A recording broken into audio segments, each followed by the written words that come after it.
हरे कृष्ण कृष्ण कृष्ण हरे हरे, हरे राम राम राम। जगत गुरु श्रील प्रभुपाद की जय। Yes. Hare Krishna everyone. So I am Jayesh, Sanatan Patrakar. Actually I am an ex Zee News India TV national reporter. But मैं निकला हूँ अपने एक जर्नी में हमारे देश के छुपे रुस्तमों को ढूंढने, छुपे वो जो जेम्स है, स्पिरिचुअल जेम्स, उन्हें ढूंढने। और मैंने जो फर्स्ट इंटरव्यू लिया था वो मेरे शिक्षा गुरु, पथ प्रदर्शक गुरु हिज ग्रेस अमोघ लीला प्रभु जी का लिया था। उसके बाद मेरे दूसरे शिक्षा गुरु हिज ग्रेस कदम कृष्ण प्रभु जी, इनसे मैं बहुत टाइम से इंस्पायर हूँ और हमेशा उनकी कथा, उनके लेक्चर्स, उनका गाइडेंस लेते रहता हूँ। तो आज हम लोग इंटरव्यू करेंगे हिज ग्रेस कदम कृष्ण प्रभु जी का। हरे कृष्णा। हरे कृष्ण। तो ये इंटरव्यू एक्चुअली लेने का एक और कारण है।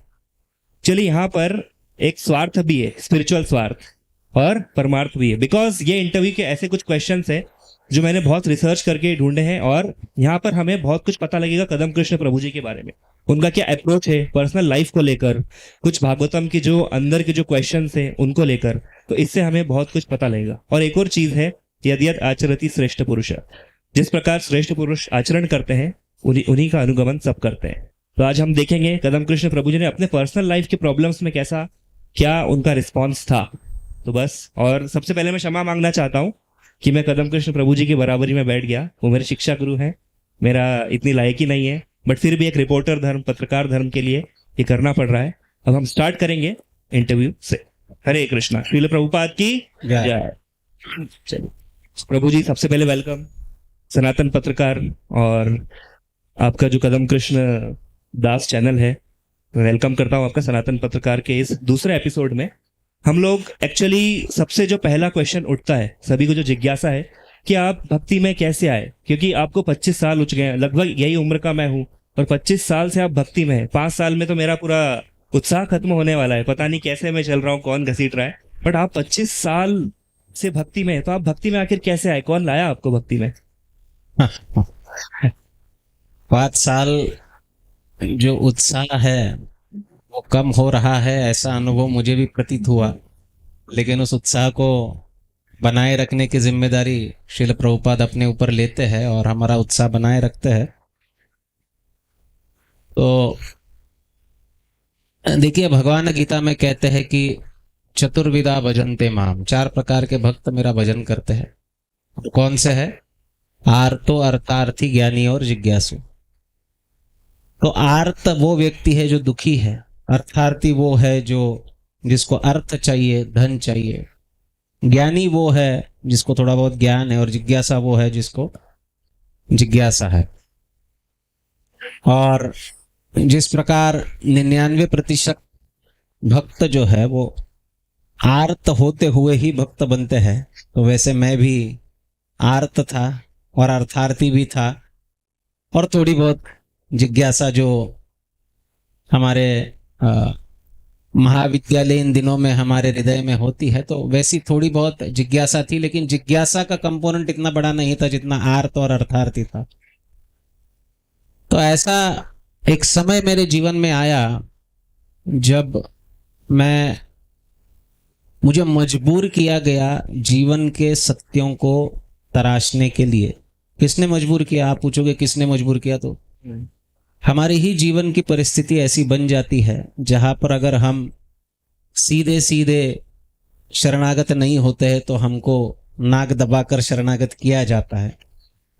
तो ऐसी कुछ परिस्थितियों के चलते हम भगवान को शरणागत हो जाते हैं, और जब आते हैं तो फिर आगे का कार्य भगवान, जैसे हम कहते हैं ना कि आप 1 कदम आगे आओगे तो भगवान 10 कदम आगे आएंगे। तो आप केवल भगवान के शरण में 1 कदम आते हो तो फिर आगे 10 नहीं 100 कदम वो लेते हैं।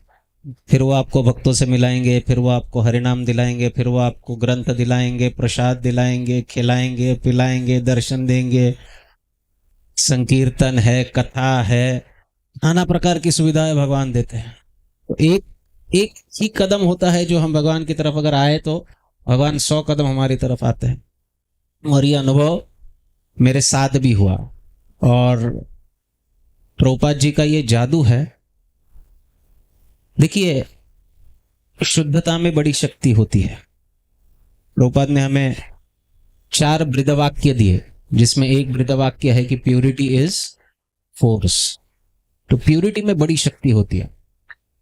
तो जो भक्तों से मैं स्वयं मिला हूं और जिनके आश्रय में मैं रहा, जिनके शरणागत में रहा, उनकी शुद्धता से मैं काफी प्रभावित हुआ और वो शक्ति ही हमें आगे बढ़ाती है वास्तव में।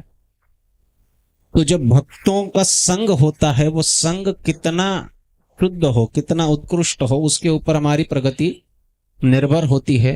और इसी के चलते, इसी बैकग्राउंड में मैं केवल न भक्ति में आया परंतु आगे प्रगति करने का भी कोशिश किया। तो आज तक थोड़ा बहुत कुछ करने का प्रयास कर रहा हूँ, पता नहीं आगे कितना जाऊंगा। जी, थैंक यू प्रभु जी।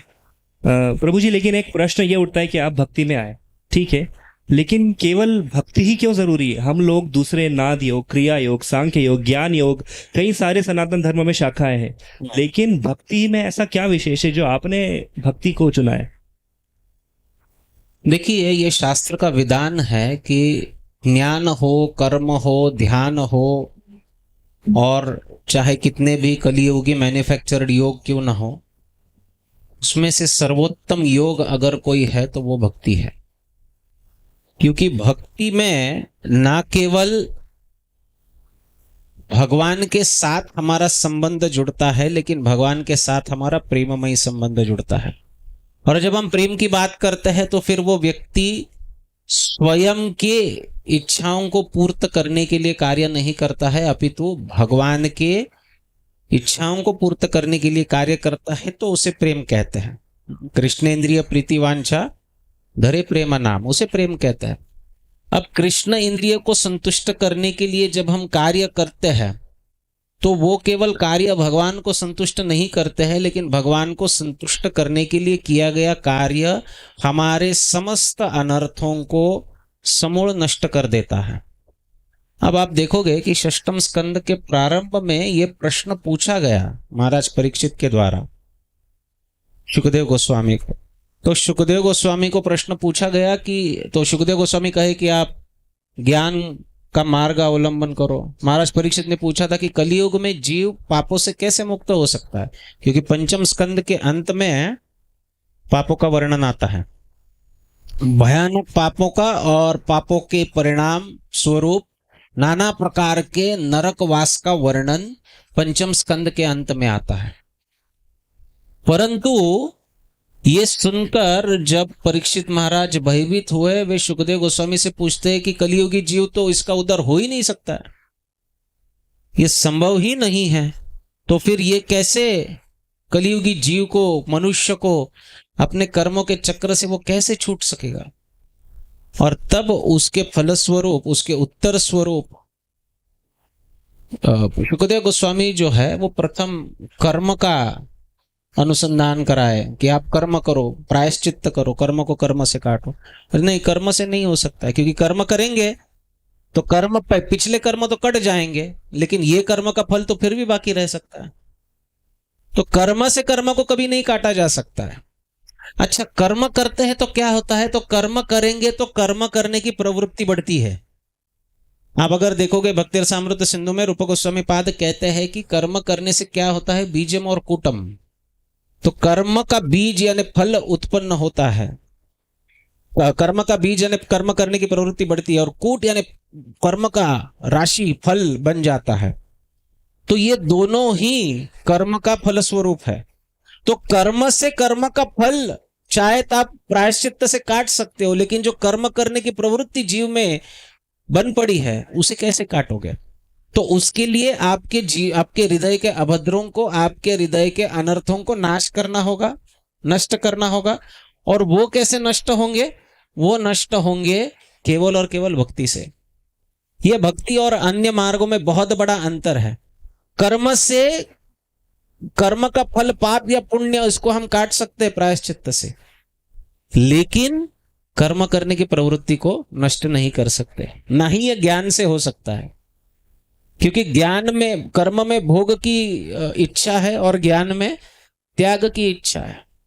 तो ये दोनों से ही कर्म बीज जो है ये नष्ट नहीं हो सकता, ये केवल भक्ति से हो सकते, क्योंकि जब हम भगवान की भक्ति करते हैं तो पहले कर्म वासना नष्ट होती है, और जब कर्म वासना नष्ट होती है तभी जीव पूर्णतया शुद्ध होकर वास्तविक आनंद को प्राप्त कर सकता है। हमारे जीवन में जो भी आज चल रहा है वो क्यों चल रहा है? क्योंकि हमारे मन में नाना प्रकार की इच्छाएं है ना।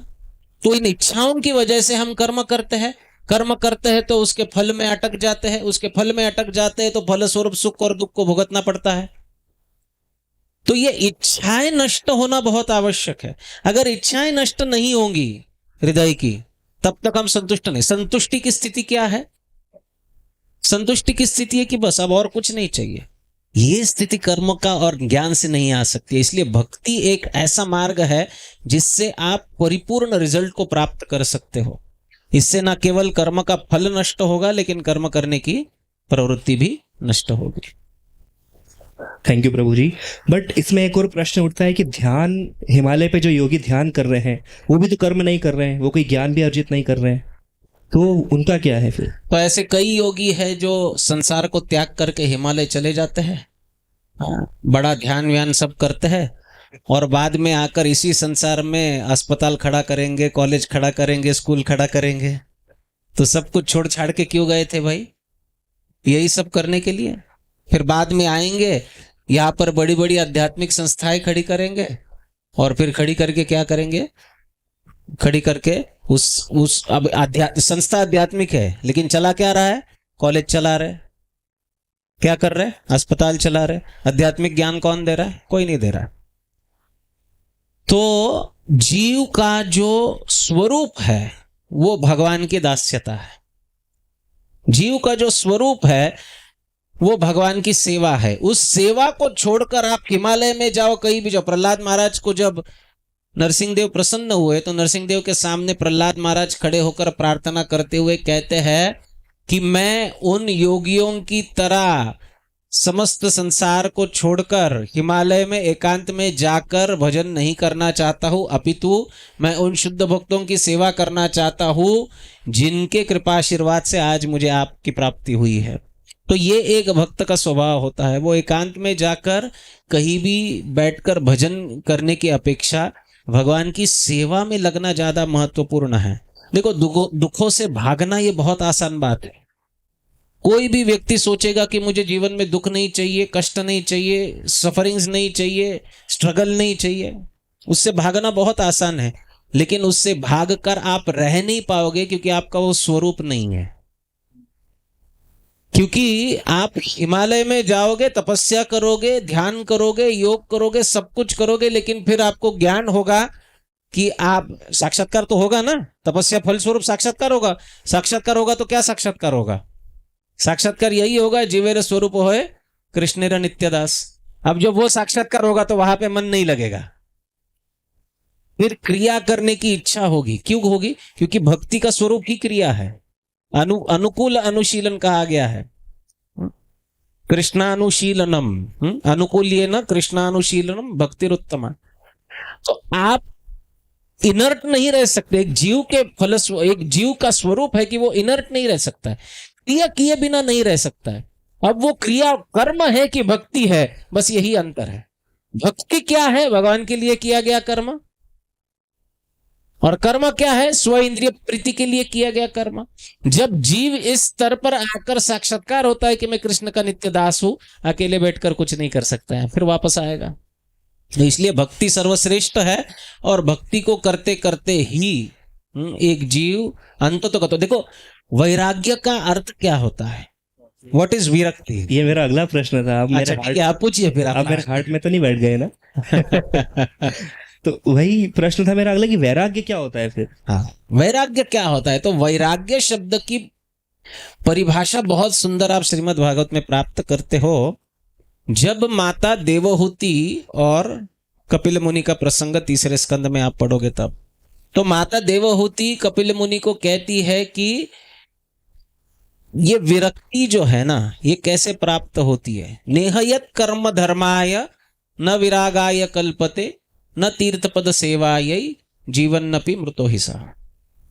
तो इस जगत में रहते हुए जो कर्म हम कर रहे हैं उस कर्म से अगर हमारा धर्म का कल्टीवेशन नहीं होता है, हम धर्म को प्रोत्साहन नहीं देते हैं, और कर्म के द्वारा धर्म करने पर उस धर्म का पर्यवसन अगर वैराग्य में नहीं होता है, न विरागाय कल्पते, और उस वैराग्य का पर्यवसन अगर न तीर्थपद सेवाए, भगवान के श्री चरणों की सेवा में अगर नहीं होता है, तो ऐसा वैरागी भी कैसा है, जीवन नपि मृतो ही सहा, वो जीवित एक जीते जागते मुर्दे के समान है, ऐसा कहा गया है।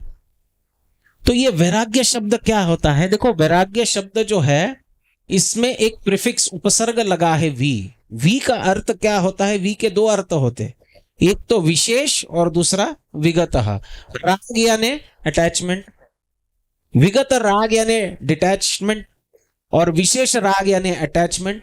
तो पूर्ण वैराग्य वही है जब हम भौतिक पदार्थ, भौतिक संबंध, भौतिक प्रोपेंसिटी से डिटैच होकर स्पिरिचुअली तीर्थ पद भगवान के श्री चरणों में हम जब तक अटैच नहीं होंगे, उसे पूर्ण वैराग्य नहीं कहा जाता। तो जो भी वैरागी सब कुछ त्याग करके किसी एकांत में जाकर बैठे हैं, सिक्लूडेड जगह पर जाकर बैठे हैं, जो अपने आप को वैरागी कहते हैं, वास्तविक उनके बीज जो है पूरी तरह नष्ट नहीं हो सकते। तो वैराग्य वही है कि हम भौतिक पदार्थों से विरक्त हो जाए और भगवान के श्री चरणों से आसक्त हो जाए, और इसी को भक्ति कहा गया है। तो भक्ति के ही पुत्र, श्रीमद् भागवत आप पढ़ोगे तो भक्ति देवी के ही पुत्र कौन है? ज्ञान और वैराग्य। ज्ञान और वैराग्य भक्ति देवी के ही पुत्र। भक्ति उत्पन्न होती है तो वैराग्य और ज्ञान दोनों प्राप्त होते हैं। जनयताशु वैराग्यम ज्ञानम च अहैतुकम। भक्ति प्राप्त होती है तो आशु जनयति वैराग्यम, तुरंत वैराग्य जनयति उत्पन्न हो जाता है। वैराग्य उत्पन्न करने के लिए प्रयास नहीं करना पड़ता है अगर कोई भक्ति करता है तो। वैरागी व्यक्ति क्या करता है? वैरागी व्यक्ति पदार्थों से दूर रहता है, पर्पसफुली, फोर्सफुली।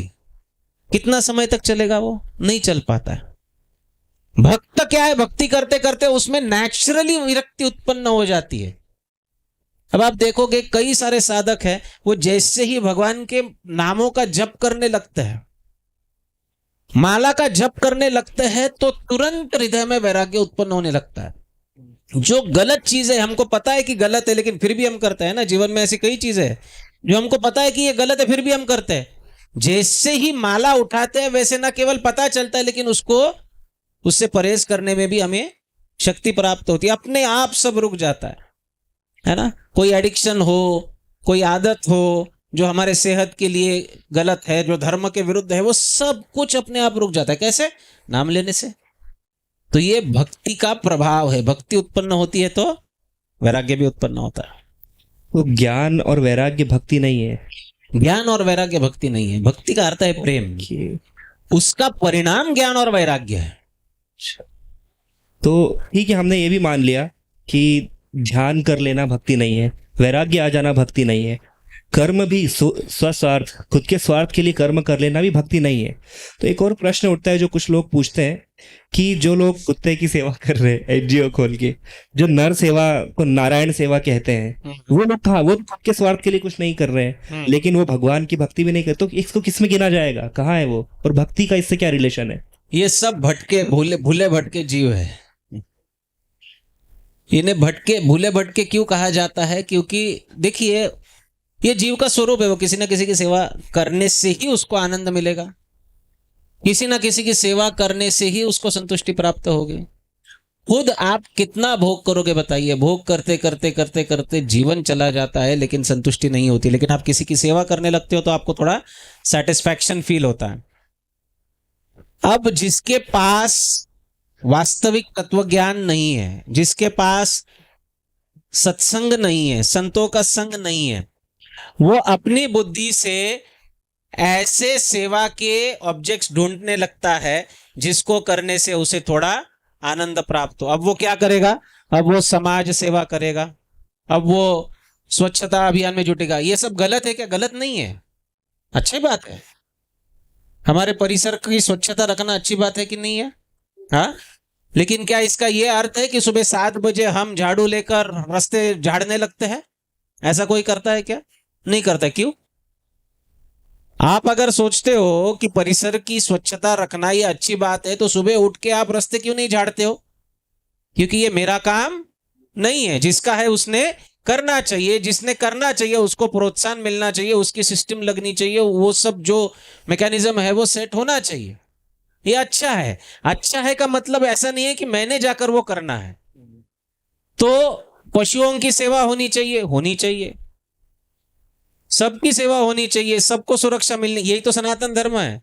सनातन धर्म क्या कहता है? उदार चरितानाम वसुधैव कुटुंबकम। जो उदार चरित्र, उदार मन के जो लोग हैं उनके लिए संपूर्ण, वसुधा का अर्थ क्या है? वसुधा का अर्थ है पृथ्वी। संपूर्ण पृथ्वी ही कुटुंब है। वसुधैव कुटुंबकम का अर्थ क्या है? संपूर्ण पृथ्वी उसका कुटुंब है। कुटुंब, पृथ्वी कुटुंब है का अर्थ क्या है? केवल मनुष्य है उसमें? उसमें पशु भी है, उसमें कीट पतंग भी है, उसमें जलचर खेचर भी है, हर कोई अपना कुटुंब ही है। तो यह सनातन धर्म की परिभाषा है। लेकिन फिर इसका अर्थ क्या है? इसका अर्थ यह है कि दुनिया भर के पशु लाकर आप आपके घर में रखोगे और फिर उनकी सेवा करोगे? कुछ लोग कर रहे हैं ऐसा, बट हाँ, कुछ लोग कर रहे हैं, क्योंकि उनको सेवा किसकी करनी है वो पता नहीं, इसलिए तो मैंने कहा कि वो भूले भटके हैं। सेवा करने से ही उनको आनंद मिलेगा। किसकी सेवा करनी चाहिए बताने के लिए कोई है नहीं, ना कोई सत्संग हो रहा है, ना कोई शास्त्र पढ़ा जा रहा है, ना इसके ऊपर कोई बात हो रही है। अब जीवन में, अब देखिए हमारी जीवन की पद्धति भी हमने ऐसे बना के रखी है कि ना हमारे पास परिवारजन है, ना हमारे बच्चे हमारे पास है, क्योंकि हम बच्चों को ट्रेन ही करते किस बतौर की वो एक मशीन ही बन जाए, मशीन जिसके द्वारा वो पैसा कमा पाए। तो हम बच्चों को क्या ट्रेनिंग दे रहे? पढ़ लिख कर बड़ा बन जाओ। बड़ा बनने का अर्थ क्या है? पैसे कमाओ, बस, और कुछ नहीं। क्या करना है? अब ये करते करते वो यही भूल जाता है कि मैं मशीन नहीं हूं, मनुष्य हूं, है ना। अब वो मनुष्य है, भूल ही जाता है, माता पिता को भी भूल जाता है। और फिर माता पिता प्रोत्साहन देते, क्या देते? जा भाई तू परदेश चला जा, यूएस जा, यूरोप जाओ, हाँ, एमएस करो, और क्या, वहां पर भले ही होटल में बर्तन मांजो, लेकिन वहां जाकर करो तो थोड़ी डिग्निटी मिलेगी। यहाँ पर घर का कुछ नहीं कर सकते, लेकिन वहां पे होटल का करने से बहुत बड़ी डिग्निटी मिलती है। तो ये करके फिर क्या करते हैं? वहीं पर सेटल हो जाते हैं। अब माता पिता यहाँ पर अकेले बेचारे क्या करेंगे? क्योंकि जीवन भर बिताया बच्चों को बड़ा करने में, और फिर ना कोई मित्र है, ना कोई परिवारजन है, ना कुछ है, ना सत्संग है, ना किसी भी बात का कोई सानिध्य नहीं रहा। तो अब क्या करेंगे? फिर पेट पेरेंट्स बन जाते हैं, है ना। फिर पेट्स को लाकर घर में रखेंगे। हाँ, अब टट्टी निकालने के लिए पोता पोती तो है नहीं, तो कुत्ते की टट्टी निकालेंगे। ये सब चल रहा है और ये बहुत बड़ा पतन का कारण है समाज का। तो ऐसा नहीं है कि पशुओं की रक्षा नहीं होनी चाहिए, उनकी देखभाल नहीं होनी चाहिए, लेकिन जहां उसका स्थान है यथा योग्य होना चाहिए। इतनी बड़ी विडंबना है कि जब पशुओं का वध हो रहा है उसके ऊपर बात करने जाए तो ये एक पर्सनल फ्रीडम का मुद्दा बन जाता है कि हम क्या खाए क्या नहीं, ये लोगों ने हमको नहीं बताना चाहिए। और पशुओं को घर में नहीं रखने का अगर हम बात करते हैं तो कहते हैं कि आप लोग क्रूर हो, आप पशुओं को पालने, पशुओं का संरक्षण नहीं करना चाहते। तो ये सबसे है ना एक सुदृढ़ विचार सामने आना समाज के बहुत आवश्यक है, जो मुझे लगता है कि आज के दिन में नहीं हो रहा है। बहुत बढ़िया बताया प्रभु जी। एक्चुअली प्रभुपाद ने भी यही कहा था कि लोगों को पता ही नहीं कि प्रेम किसको देना है। वो लोग कुत्ते को प्रेम दे रहे हैं जबकि उनको उनका शाश्वत स्वरूप ही नहीं पता है। तो ये आपने बहुत अच्छा बताया। लेकिन अब एक और प्रश्न ये उठता है कि ठीक है, कर्म श्रेष्ठ नहीं है, भक्ति से ज्ञान हो गया, वैराग्य हो गया, ये सारी चीजें ठीक है, भक्ति नहीं है, भक्ति के एक अंग हो सकते हैं, और भक्ति सर्वश्रेष्ठ ये भी स्थापित हो जाता है जब सत्य। लेकिन किसकी भक्ति सर्वश्रेष्ठ है? कृष्ण भक्ति सर्वश्रेष्ठ क्यों है? इसका कारण क्या है? कि हम अन्य देवी देवताओं की भक्ति नहीं कर सकते? आखिर और कोई सर्वश्रेष्ठ नहीं है? कृष्ण ही क्यों? आप लोग कृष्ण ही की भक्ति क्यों करते हैं? क्योंकि वे एक ही ऐसे व्यक्ति है जो खुद अपने मुख से कहते हैं कि मैं ही भगवान हूं। ना कोई देवी ये कहती है, ना कोई देवता ये कहते हैं। अहम सर्वस्य प्रभवः मत्तः सर्व प्रवर्तते, भगवान खुद गीता में कहते हैं। तो इसलिए नहीं क्योंकि कृष्ण हमें दिखने में अच्छे लगते इसलिए हम कृष्ण की भक्ति का, ऑफ कोर्स वो दिखने में अच्छे हैं, नो डाउट, लेकिन ये कोई इलेक्शन का मामला नहीं है कि इसको ज्यादा वोट आए तो ये भगवान बन गए। वो भगवान है, शास्त्र ये बताता है, और हर स्थान पर हर प्रकार से शास्त्र इसी बात को कथन करता है, गोविंदम आदि पुरुषम तमहम भजामि, एते चाम सकला पुंसः कृष्णस्तु भगवान स्वयं। ये शास्त्र बता रहे हैं कि कृष्ण स्वयं भगवान है। स्वयं भगवान का अर्थ क्या है कि उन्हीं से समस्त देवी देवता और उन्हीं से समस्त अवतार जो है वो प्रवाहित होते हैं, वे खुद गीता में बताते हैं। तो इसलिए इन तत्वों को जब हम बहुत अच्छी तरह से पढ़ेंगे समझेंगे तो यही निष्कर्ष निकलता है कि भगवान श्री कृष्ण ये परम भगवान है और उनकी भक्ति करना यही हमारा कर्तव्य है। गीता में भगवान कहते हैं कि समस्त जीव जो है, जीव भूत सनातनः, ये सब मेरे अंश है, मामेव अंश जीव लोके जीव भूत सनातन। इस जीव लोक में जहां पर जीव रह रहे हैं, इसमें जितने भी जीव भूत है यानी भौतिक शरीर धारण किए हुए जीव है, ये सब मेरे अंश है और किसी के नहीं। माम एव कहते हैं, निश्चित रूप से अफर्मेटिव, मेरे ही अंश है। अब हम ये नहीं जानते हैं या भूल चुके हैं तो क्या क्या हो रहा है फिर हमारा मनुष्य स्थानी इंद्रियाणी प्रकृति स्थानी कर्ष, तो हमारे जीवन में संघर्ष है क्योंकि हम इस मूल तत्व को नहीं जानते हैं। परंतु जब हम इसको जानेंगे, जब हम इसको समझेंगे तो एक बुद्धिमान व्यक्ति इसी निष्कर्ष पर आता है कि भगवान की भक्ति करनी चाहिए। अब वही भगवान श्री कृष्ण गीता में कहते हैं कि अगर आप देवान देव ये जो यान्ति पितृन यान्ति पितृव्रता भूतानि यान्ति भूतेज्यो मद भक्ताम यान्ति मामपि, जो देवताओं की पूजा करते हैं वो देवलोक जाते हैं, जो भूतों की पूजा करते हैं वो भूतों के पास जाते हैं, वो पितरों की पूजा करते हैं वो पितरों के पास जाते हैं, लेकिन जो मेरी भक्ति करते कहाँ आते हैं?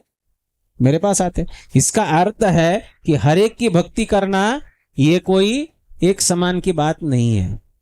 तो आप जिसकी पूजा अर्चना आराधना भक्ति करोगे वही आपका डेस्टिनेशन होगा। और भगवान खुद ये आदेश देते हैं, मन मना भव मद भक्तो, मेरा भक्त बनो। भगवान कहे जिसको आपको चुनना है उसका भक्त बनो। कुछ ऐसा पाखंड कलयुग में फैल रहा है कि कोई संत साधु संत खुद को कहने वाले आकर लोगों को हजारों की तादाद में दीक्षा देते हैं और दीक्षा देते समय कहते हैं कि आपको जिसको चुनना है चुनो, जो नाम चुनना है चुनो, उस नाम का जप करो, उस देवता की पूजा करो, बाकी धनराशि है जो वो आप यहां आने दो, बस बाकी आपको जो चुनना है वो चुनो। तो ये पाखंड है। शास्त्र के आधार पर यह तय होना चाहिए कि भक्ति किसकी करनी है। और शास्त्र चिल्ला चिल्ला कर एक ही बात कह रहा है कि कृष्णस्तु भगवान स्वयं। इसलिए हम भगवान की भक्ति करते हैं। ऐसा नहीं कि हमने कुछ चिट्ठी डाल दी उसमें से कृष्ण का नाम आया, चलो चलो आज कृष्ण, इस जन्म में कृष्ण की भक्ति करेंगे, ऐसा नहीं। ठीक है प्रभु जी, अब बहुत भारी प्रश्न आने वाला है, थोड़ा आपको अब डरना चाहिए। उसके लिए मैं प्रभु जी का 2 मिनट का एक और इंट्रोडक्शन देना चाहता हूं कि प्रभु जी ने दीक्षा ली है ब्रह्म मध्व गौड़ीय वैष्णव संप्रदाय से, और प्रभु जी ने प्रभुपाद के डिसाइपल्स, प्रभुपाद आप लोगों को तो पता ही होगा, इंट्रोडक्शन देना अपमान है प्रभुपाद जी का, जिन्होंने विदेशों में आज उनके कारण हर देश हर शहर में गौड़ीय वैष्णव परंपरा आ चुकी है, लोग भक्ति कर रहे हैं। तो प्रभु जी ने उन्हीं जगत गुरु श्रील प्रभुपाद के शिष्य परम पूज्य श्रीला गोपाल कृष्ण गोस्वामी महाराज जी से दीक्षा ली है। और प्रभु जी ने भागवत कथा शिरोमणि कृपाद राधा गोविंद महाराज जी के सामने बैठकर उनसे साक्षात कथा सुनी है और उनसे भी आदेश प्राप्त करा है भागवत कथा का, इसीलिए उनका मूड है भागवत कथा का। अब ये तो हमने देख लिया है कि प्रभु जी पे कृपा अवश्य हुई है, तभी वो इतना प्रचार और ये सारी सेवाएं कर पा रहे हैं। प्रभु जी, मेरा एक और बहुत बड़ा प्रश्न है कि गौड़ीय वैष्णव परंपरा ही क्यों? कई सारी परंपराएं हैं, कई सारे वैष्णव संप्रदाय हैं, आपने क्यों चुना गौड़ीय वैष्णव संप्रदाय को? और अपने आप में गौड़ीय वैष्णव संप्रदाय में क्या उसका महत्व है, क्या खास है ऐसा? Very nice. तो ऐसी बहुत सारी परंपराएं हैं, बहुत सारे संप्रदाय हैं, उसमें से कुछ ऑथेंटिकेटेड है और कुछ पाखंड भी है। तो जो प्रामाणिक संप्रदाय है, जो वैष्णव संप्रदाय है, खास करके श्री संप्रदाय है, कुमार संप्रदाय है, रुद्र संप्रदाय है और ब्रह्म संप्रदाय है। तो मध्व संप्रदाय ये ब्रह्म संप्रदाय का ही एक अंग है। इसी संप्रदाय में कलियुगी अवतार श्री कृष्ण चैतन्य महाप्रभु अवतरित हुए और उनसे आगे जो परंपरा चली वो ब्रह्म, मध्व और गौड़ीय कहा गया। तो गौड़ीय संप्रदाय क्यों? कलियुग का धर्म है या युग धर्म जिसे कहते हैं वो है नाम संकीर्तन। कलौ तद हरि कीर्तनात्। ये हरि कीर्तन या संकीर्तन आंदोलन की जो उद्घाटन हुआ इस कलियुग में वो श्री कृष्ण चैतन्य महाप्रभु द्वारा हुआ। उसके पूर्व नाम संकीर्तन नहीं चल रहा था। नाम संकीर्तन का प्रारंभ ही उनसे हुआ है। तो नाम संकीर्तन आंदोलन जो है ये महाप्रभु ने इस जगत पर इस युग धर्म को स्थापित किया, कलियुग के धर्म को। अब गौड़ीय संप्रदाय में आप अगर देखोगे तो इस नाम संकीर्तन की क्रिया को प्रैक्टिकली करने की संपूर्ण सुविधा इसमें। अभी तत्व अन्य प्रामाणिक संप्रदाय में तत्व नहीं है कि बहुत अच्छे अच्छे तत्व हैं। जैसे श्री संप्रदाय में आप देखोगे तो भगवान के विग्रहों की सेवा, शास्त्र का अध्ययन, ये बहुत ऊंचे ऊंचे सिद्धांत उनमें है और सिद्धांत में कोई अंतर नहीं है। भाव का अंतर ऑफ कोर्स संप्रदाय में भाव का अंतर होगा, परंतु गौड़ीय संप्रदाय का व्यक्ति शास्त्र के सिद्धांत को अपने जीवन में यथारूप उतारने की शक्ति रखता है।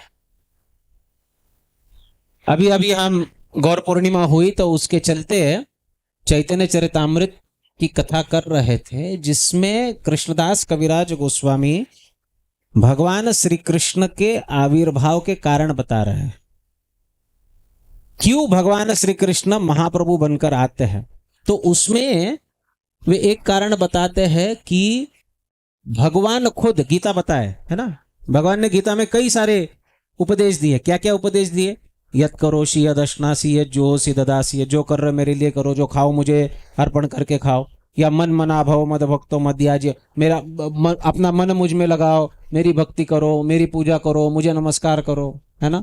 सर्वधर्मान परित्यज्य मामेकम शरणम व्रज, सब धर्मों का त्याग करके मुझे शरण आ जाओ। तो ऐसे कई उपदेश भगवान कृष्ण गीता में दिए।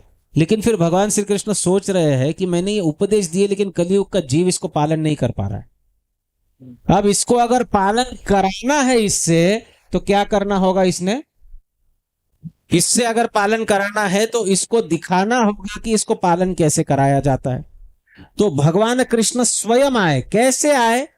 दो चीजों को लेकर आए। कविराज गोस्वामी कहते हैं वो राधा द्युति यानी राधा कांति और राधा भाव को लेकर आए। अब राधा द्युति और राधा कांति को लेकर आए क्योंकि श्रीमती राधा रानी भगवान की सर्वोच्च भक्त है।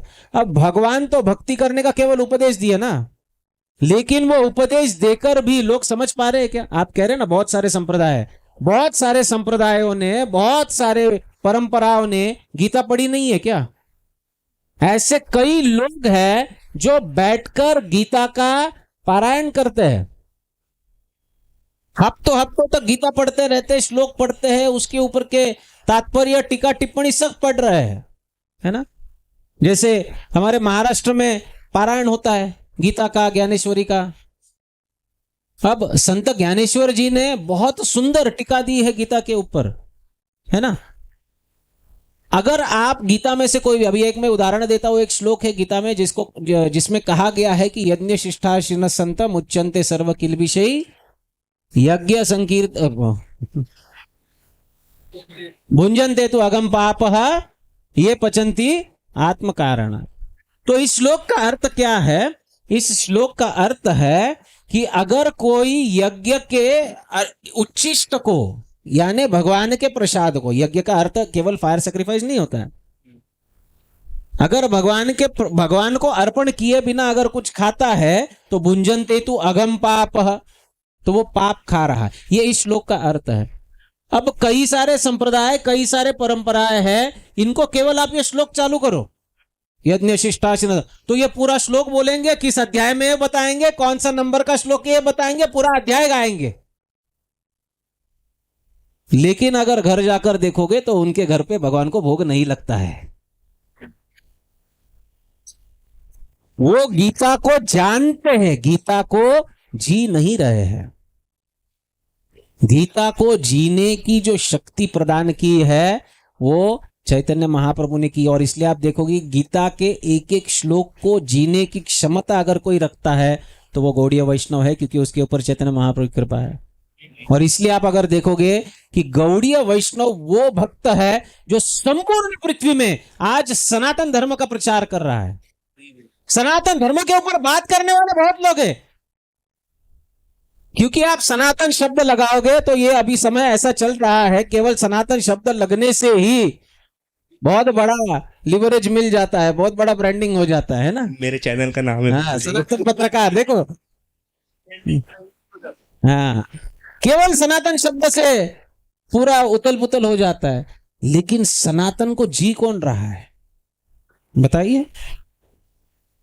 आज गौड़ीय वैष्णव वो वैष्णव है जो, जब कहा गया है कि धर्म के 4 स्तंभ है, कौन कौन से स्तंभ है धर्म के?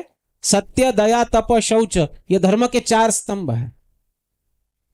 सत्य नष्ट होता है अगर कोई जुआ खेलता है, तो तपस्या नष्ट होता है अगर कोई किसी भी प्रकार से इंटॉक्सिकेशन करता है, तो नशापान करता है, तो शौच नष्ट होता है अगर व्यभिचार होता है, तो इसलिए ये 4 नियमों का पालन करना आवश्यक है। आज कौन इन 4 नियमों के विषय में बोल रहा है बताइए?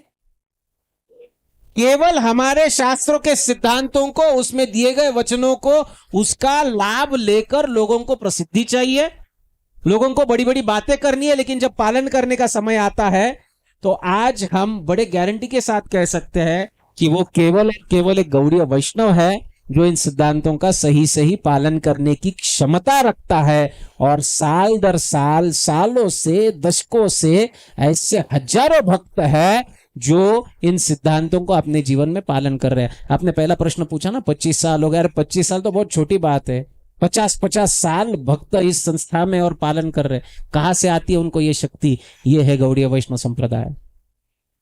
ये एक प्रेस्टीज इशू नहीं है, ये एक फैशन नहीं है। जैसे लोग कहते हैं मैंने गुरु बना लिया, अरे कोई फैशन है क्या गुरु बनाना? तो गौड़ीय वैष्णव संप्रदाय क्यों आवश्यक है? गौड़ीय वैष्णव संप्रदाय इसलिए आवश्यक है, आपको अगर स्वयं से प्रामाणिकता रखनी है ना, तो इस संप्रदाय में आपको बहुत अधिक सपोर्ट मिलेगा। अगर आप प्रामाणिक भक्ति करना चाहते हैं तो गौड़ीय वैष्णव संप्रदाय ये एक ही संप्रदाय है जहां पर आप प्रामाणिकता से भक्ति कर सकते हो। पर ऐसा नहीं है कि मैंने भी यहां आने से पहले कहीं और गया नहीं या कुछ और सुना नहीं, लेकिन जब आप यहां आते हैं हर प्रश्न का उत्तर आपको प्राप्त होता है। आज मैं आपको गारंटी के साथ कहता हूं, इस जगत में हर प्रश्न का उत्तर प्राप्त करने की एक ही जगह है, और वो है गौड़ीय वैष्णव संप्रदाय, और खास करके अंतर्राष्ट्रीय श्री कृष्ण भावनामृत संघ, क्योंकि वो एक्सेसिबल है। आपको इसके भक्त हर जगह मिलेंगे, इनके ग्रंथ हर जगह मिलेंगे। प्रभुपाद जी की कृपा प्रचुर मात्रा में प्रवाहित प्रसारित हो रही है। इसलिए गौड़ीय वैष्णव संप्रदाय ये कलयुग के लिए बहुत बड़ा आधार है। थैंक यू प्रभु जी। मैं कुछ लोगों को बताना चाहता हूँ कि 5 साल पहले, मेरे व्यूअर्स को, कि 5 साल पहले मैं भी इस्कॉन का एक निंदक था।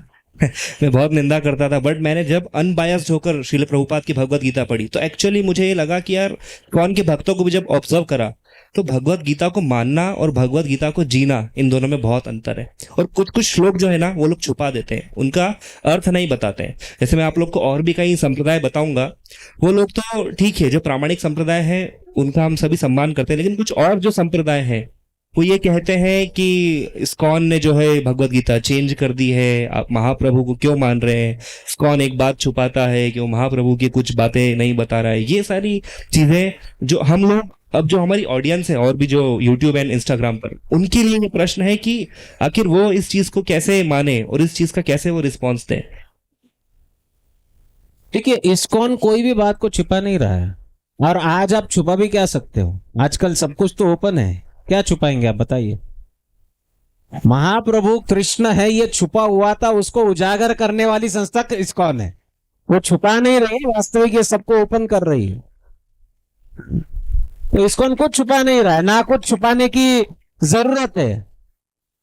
इनफैक्ट यहां पर इतना सिद्धांत और इतनी सत्यता है कि लोग इसको सुन नहीं पा रहे हैं। छुपाने की क्या आवश्यकता है? तो ऐसा कुछ भी नहीं है जो छुपा है। अगर ऐसा किसी को लगता है तो वो सामने आकर बड़े प्रेम से इसके साथ चर्चा हम कर सकते हैं, और जब चर्चा होती है तो फिर उसका उनको एक्सप्लेनेशन भी मिल जाएगा। थैंक यू प्रभु जी। अब थोड़े जो एग्जाम के क्वेश्चन होते हैं तो शॉर्ट आंसर टाइप क्वेश्चंस है। आप मुझे ये बताइए प्रभु जी कि जस्ट इन शॉर्ट जो हमारी ऑडियंस है कि मनुष्य जन्म का सच में उद्देश्य क्या है? मनुष्य जन्म का उद्देश्य है जन्म मृत्यु के चक्र से बाहर निकलकर भगवत प्राप्ति करना। जन्म मृत्यु के चक्र से कैसे बाहर निकला जा सकता है? जन्म मृत्यु का चक्र है कर्मों की वजह से। कर्म के फल पाप पुण्य को जब आप नष्ट करोगे तो जन्म मृत्यु का चक्र खत्म हो जाएगा। जीवन का असली सौभाग्य क्या है? जीवन का असली सद्भाग्य है कि हमें वैष्णव का संग प्राप्त। हरि बोल। और जीवन का असली दुर्भाग्य क्या है? वैष्णवों से वियोग हो। हरि बोल हरि बोल। ये कुछ ज्यादा ही शॉर्ट हो गए, बट ठीक है। अब प्रभु जी एक लॉन्ग आंसर टाइप क्वेश्चन है। कुछ लोग कीर्तन करते हैं, ठीक है, हमने ये भी मान लिया कि भक्ति सर्वश्रेष्ठ है, उसमें भी गौड़ीय वैष्णव परंपरा एक प्रामाणिक परंपरा है जहाँ पे हमें ब्रज वृंदावन का जो भाव है, श्री चैतन्य महाप्रभु का जो भाव है और हमारा जो ग्रोथ है वो एक प्रामाणिकता से हो सकता है, क्योंकि यहाँ पर सारी व्यवस्था प्रभुपाद करके गए। ठीक है, ये सब भी ठीक है, लेकिन कुछ लोग हमने देखा है कि लोग कीर्तन करते हैं, फिर दूसरा नाम जप, कुछ लोग का मूड है नाम जप का, कुछ लोग का कीर्तन का है, कुछ लोग का बुक डिस्ट्रीब्यूशन का है, कुछ लोग का सेवा का है, कुछ लोग का प्रसादन का है। तो एक्चुअली भक्ति क्या है फिर? भक्ति सेवा है। सेवा के माध्यम आपने जो गिनाए वो अलग अलग हो सकता है, लेकिन भक्ति है, सेवा है। अच्छा, आप कीर्तन भी कर रहे हो, वो भगवान के संतुष्टि के लिए होना चाहिए।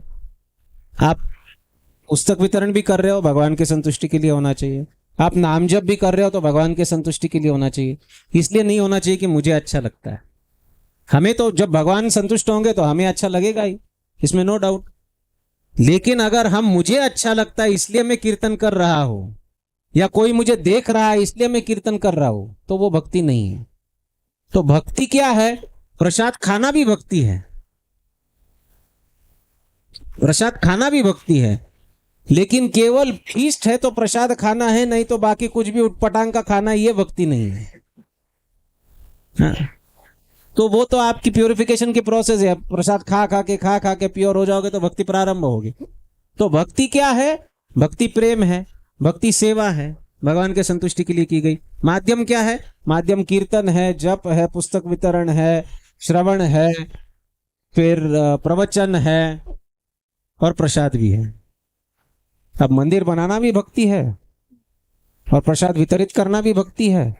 ये सब भक्ति है, अगर भगवान की संतुष्टि के लिए, गुरु और गौरांगा की संतुष्टि के लिए हो रहा। थैंक यू प्रभु जी। अच्छा, एक चीज और कि कुछ लोग जो बाहर के कुछ नए हैं, ये लास्ट क्वेश्चन है इस सेक्शन का, ये अभी जस्ट इंटरव्यू स्टार्ट ही हो रहा है, इसके आगे बहुत भारी प्रश्न है हमारे प्रभु जी के पर्सनल लाइफ के बारे में। तो एक जो कुछ लोग नए हैं वो एक्चुअली जैसे इस्कॉन के कई सारे लेक्चर सुन लेते हैं, वो जैसे इस ग्रेस अमरेंद्र प्रभु जी, इस ग्रेस अमोघिला प्रभु जी और राधेश्याम प्रभु जी, तो वो उन्हें कुछ आधा अधूरा ही समझ में आता है। तो ये पूछते हैं कि यार ये बहुत रहस्यमय भक्ति तत्व है, बहुत कठिन है भक्ति, बहुत ज्यादा मुश्किल है, और सबसे ज्यादा कठिन तो है कृष्ण, खुद मिलते नहीं आसानी से। तो ये क्या है रहस्यमय भक्ति तत्व, मुझे लोग बार बार पूछ रहे हैं। कोई रहस्य नहीं है। आपने जिन जिन महानुभावों का नाम लिए, ये केवल उनको YouTube पर सुन रहे, जाकर उनके वैयक्तिक संग में रहेंगे तो उनको भक्ति समझ में आएगी कि कितनी आसान है। हम इसको रहस्य बना देते हैं। रहस्य नहीं है भक्ति में कोई भी। भक्ति बहुत स्वीट एंड सिंपल है, लेकिन कलयुग का प्रॉब्लम है कि हम जितना सिंपल करके बताएंगे लोगों को उतना ही कॉम्प्लिकेटेड लगता है। हम कहते हैं कि बस बैठकर भगवान के नाम का जप करो, यथा तथा नाम लय सर्व सिद्धि है। जैसे कैसे नाम लो, खाईते सुईते जता तथा नाम लय, देश काल नियम नहीं सर्व सिद्धि है। ये उक्ति है। अब ये जब बताया जाए तो मन में डाउट आता है, भाई केवल नाम यथा तथा नाम लो सर्व सिद्धि हो, ऐसे कैसे हो सकता है? तो हमको कुछ कॉम्प्लिकेटेड, क्योंकि कलयुग का स्वभाव है ना, हमको सब कॉम्प्लिकेशन में जाने की आदत है, तो इसलिए हम इसको रहस्यमय बनाते हैं। वास्तव में कोई रहस्य नहीं है, रहस्य कुछ भी नहीं है। भगवान ने तो सब कुछ खुला है, इट्स एन ओपन सीक्रेट। आप भगवत गीता पढ़ोगे तो आपको समझ में आएगा, हमने आज तक पढ़ी नहीं है। अब कोई बच्चा स्कूल में जाता है और जाने के बाद उसे मालूम पड़ता है कि 2+2 4 होता है, तो घर में आकर मम्मी को बताता है कि मम्मा आज मैंने बहुत बड़ा रहस्य सीखा। क्या रहस्य है बेटा?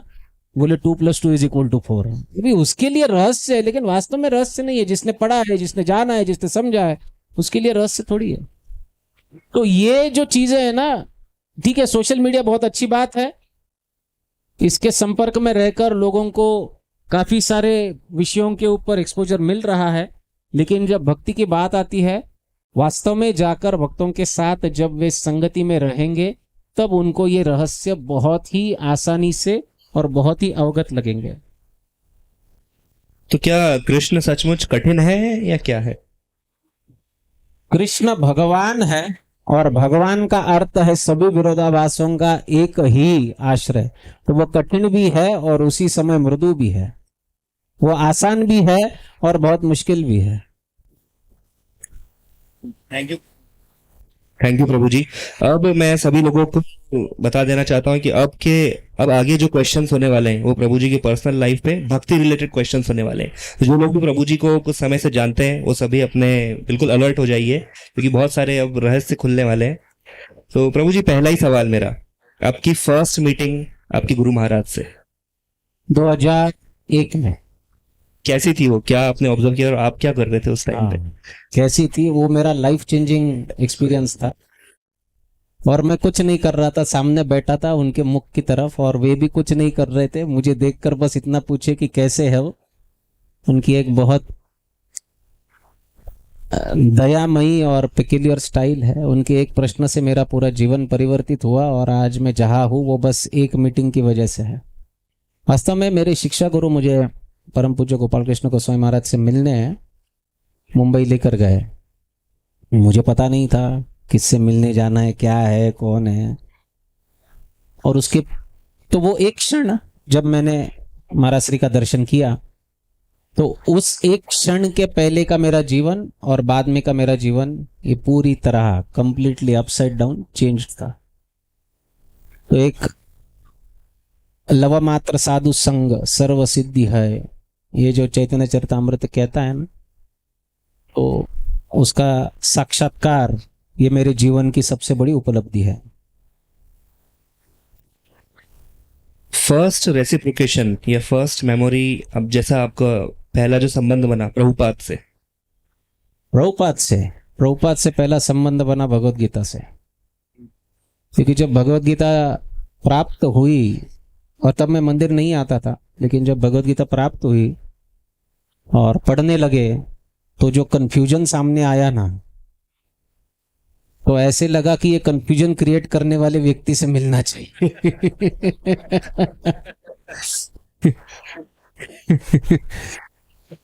तो श्रील प्रभुपाद अपने तात्पर्यों से संपूर्ण जगत को अपनी तरफ खींच रहे हैं, वैसे उन्होंने मुझे भी खींचा।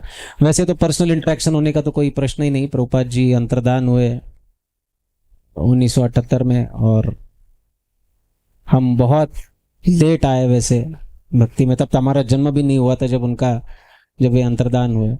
तो इसलिए पर्सनल इंटरेक्शन तो नहीं, लेकिन आज भी पर्सनली प्रभुपाद हमारे साथ ही है और हर रोज उनसे इंटरेक्शन होता है।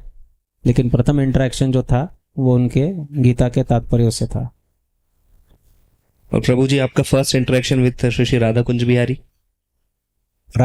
बिहारी? फर्स्ट इंटरेक्शन ऐसा था कि मैंने मेरे माता पिता को जन्माष्टमी के दिन बाहर छोड़कर पार्टी मनाने चला गया था। That was my first interaction. आप पार्टी करते थे? पार्टी हमको करती थी, अब क्या बता। तो वही बात होगी, हम भोग को नहीं भोगते, भोग हमें भोग लेते हैं। सो मेरा पहला इंटरेक्शन था कि मैंने उनका तिरस्कार करके, उल्लंघन करके जन्माष्टमी के दिन ना, जहाँ उनका आकर दर्शन करना चाहिए था, मैं गेट से लौट गया था और वो भी बहुत हड़बड़ी में आकर मेरे माता पिता को केवल यहाँ पर ड्रॉप किया और चला गया। That was my first interaction. लेकिन भगवान इतने कृपालु है, चाहे आप उनका तिरस्कार करो, द्वेष करो, ईर्ष्या करो, किसी ना किसी पद्धति से उनके साथ संबंध स्थापित हो जाए, बस काम खत्म।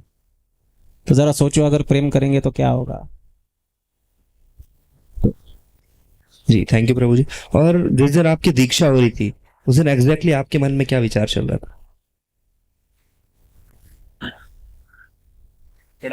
थोड़ा हार्ड तो नहीं हो गया है? नहीं नहीं नहीं, विचार, ये विचार की बात नहीं है। दीक्षा वो समय है जब आपका पूरा जीवन परिवर्तित हो जाता है। अभी तो दीक्षा बहुत, मैं कहता हूँ, आसानी से मिल जाती है। वो समय दीक्षा लेना भी इतना आसान नहीं हुआ करता था। और जितने प्रयासों के बाद गुरु महाराज के श्री चरणों को प्राप्त किया था, वो प्रयासों के बाद जब महाराज, क्योंकि पहले दिन तक ये तय नहीं था कि दीक्षा होगी कि नहीं होगी, लेकिन फिर श्रीमान राधेश्याम प्रभु जी की कृपा हुई और उन्होंने हमारी दीक्षा सैंक्शन की। गुरु महाराज ने हमको दीक्षा दी।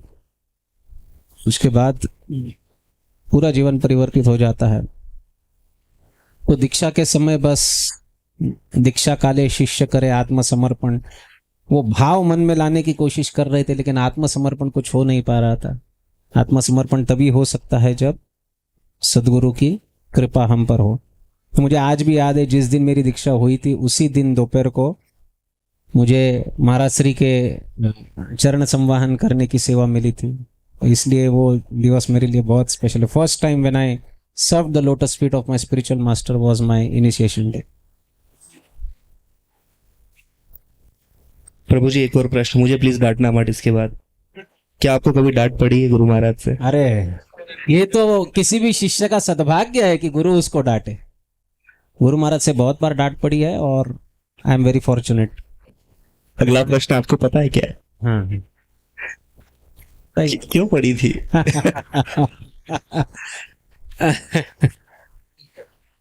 क्यों पड़ी थी?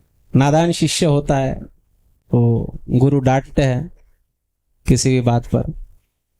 ये एक मेरा फॉर्चून रहा कि महाराज श्री के साथ बड़ा क्लोज एसोसिएशन, जब भी महाराज श्री पुणे आते हैं तो एसोसिएशन मिला। और जो भी महाराज के पर्सनल सर्वेंट्स हैं उनके लिए ये सद्भाग्य की बात होती है कि महाराज उन्हें एक अपने स्वयं के पुत्र के समान उनसे उनकी केयर भी करते हैं, उनको करेक्ट भी करते हैं, उनको डांटते भी है, उनको फटकारते भी है और समय समय पर उनको बहुत ज़्यादा ग्लोरीफाई और अप्रिशिएट भी करते हैं, जो कि हम शर्म से पूरे पानी पानी हो जाते हैं, इतने तक वो अप्रिशिएशन करते हैं। तो ये सब इंटरेक्शन हमारे गुरु महाराज से हमारा हुआ और यही जो अलग अलग प्रकार के मेमोरीज है वो हमारे भक्ति में हमको आगे बढ़ाते हैं। दैट इज, अब क्यों पड़ी क्या पड़ी ये तो उसके कारण बहुत है, लेकिन ठीक है। थोड़ा टॉप क्वेश्चन था, प्रभु जी ने स्किप कर दिया। नहीं, मैं भी जब फर्स्ट टाइम गुरु महाराज से मिला था तो मैंने उन्हें प्रभु जी कह दिया था और गुरु महाराज ने पास में बुलाकर फिर मुझसे बात करी ईस्ट ऑफ कैलाश में, जबकि मैं ऐसा नया बड़े से बाल, बड़ी सी दाढ़ी, टी शर्ट, लोअर ढीला ऐसा पहन के गया था। लॉकडाउन के टाइम पे महाराज जी ने मास्क लगा के रखा था। मैंने बोला हरे कृष्णा प्रभु जी। ईस्ट ऑफ कैलाश जैसे एंटर किया, महाराज जी जप कर रहे थे, तो ब्रह्मचारी मुझे ऐसे देख रहा है और ऐसा लग रहा था ब्रह्मचारी मुझे मारेगा। फिर मुझे याद है, अरे तो महाराज जी है। मैं गया, मतलब महाराज जी हरे कृष्णा और दंडवत किया।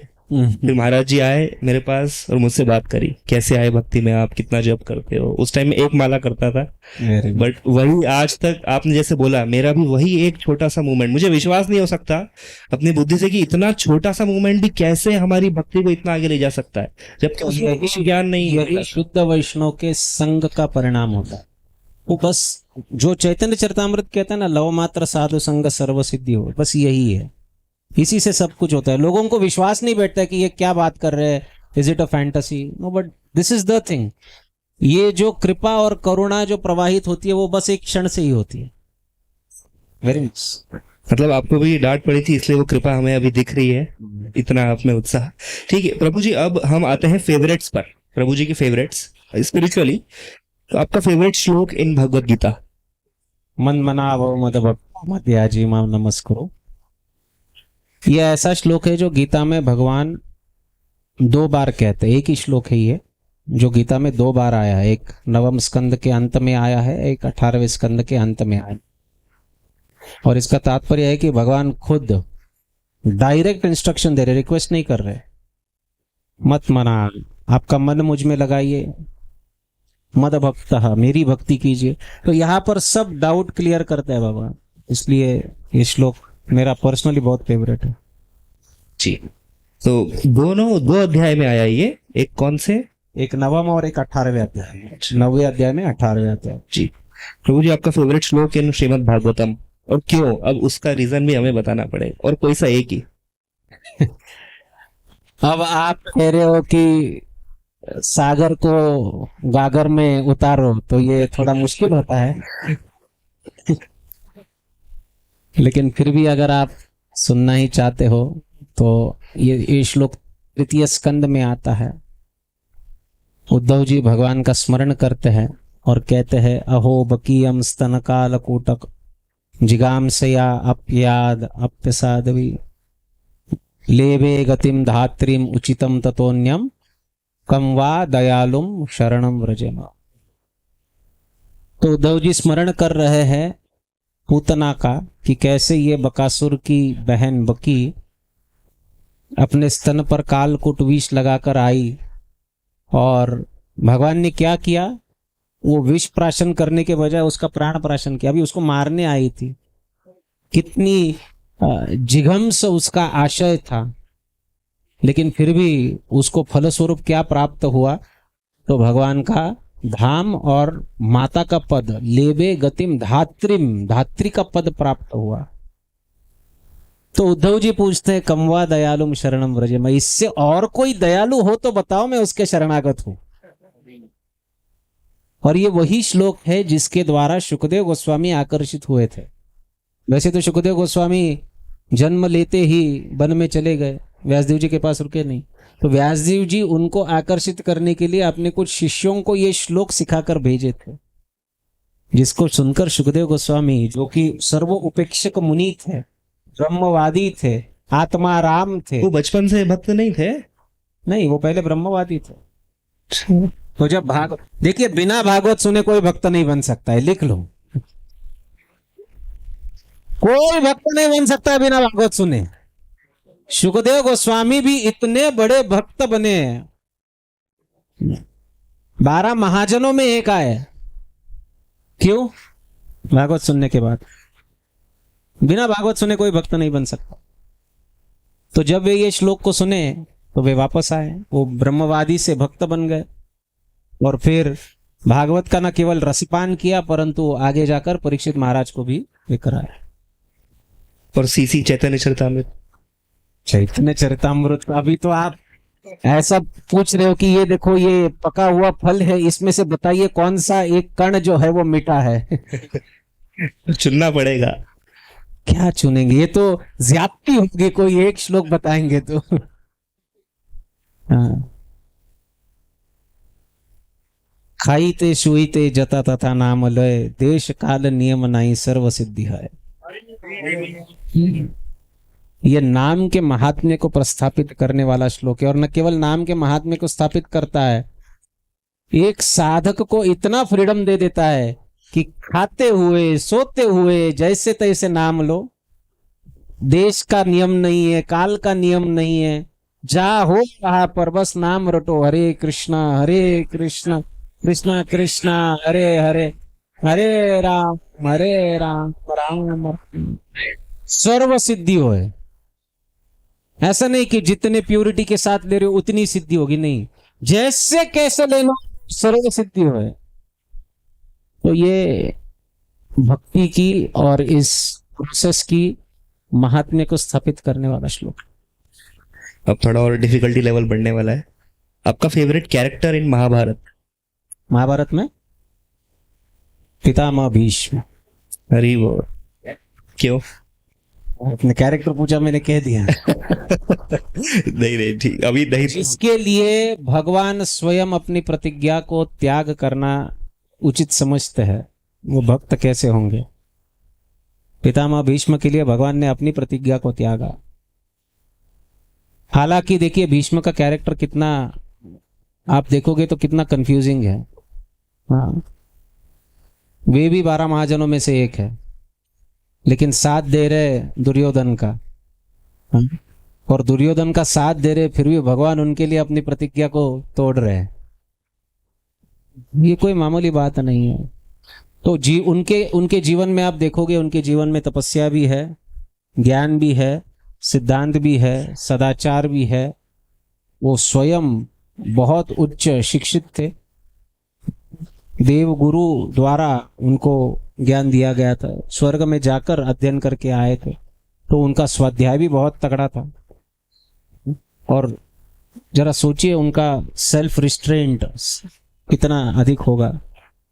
तो पितामह भीष्म बहुत, आप कहोगे तो मेरे लिए तो बहुत इंस्पायरिंग है। Thank you Prabhu ji. Character in Bhagavatam? Prahlad Maharaj, undoubtedly, क्योंकि प्रहलाद महाराज एक ऐसे व्यक्ति है जिनके लिए भगवान ने अपने स्वरूप को छोड़ा। स्वरूप का अर्थ है अपने रूप को।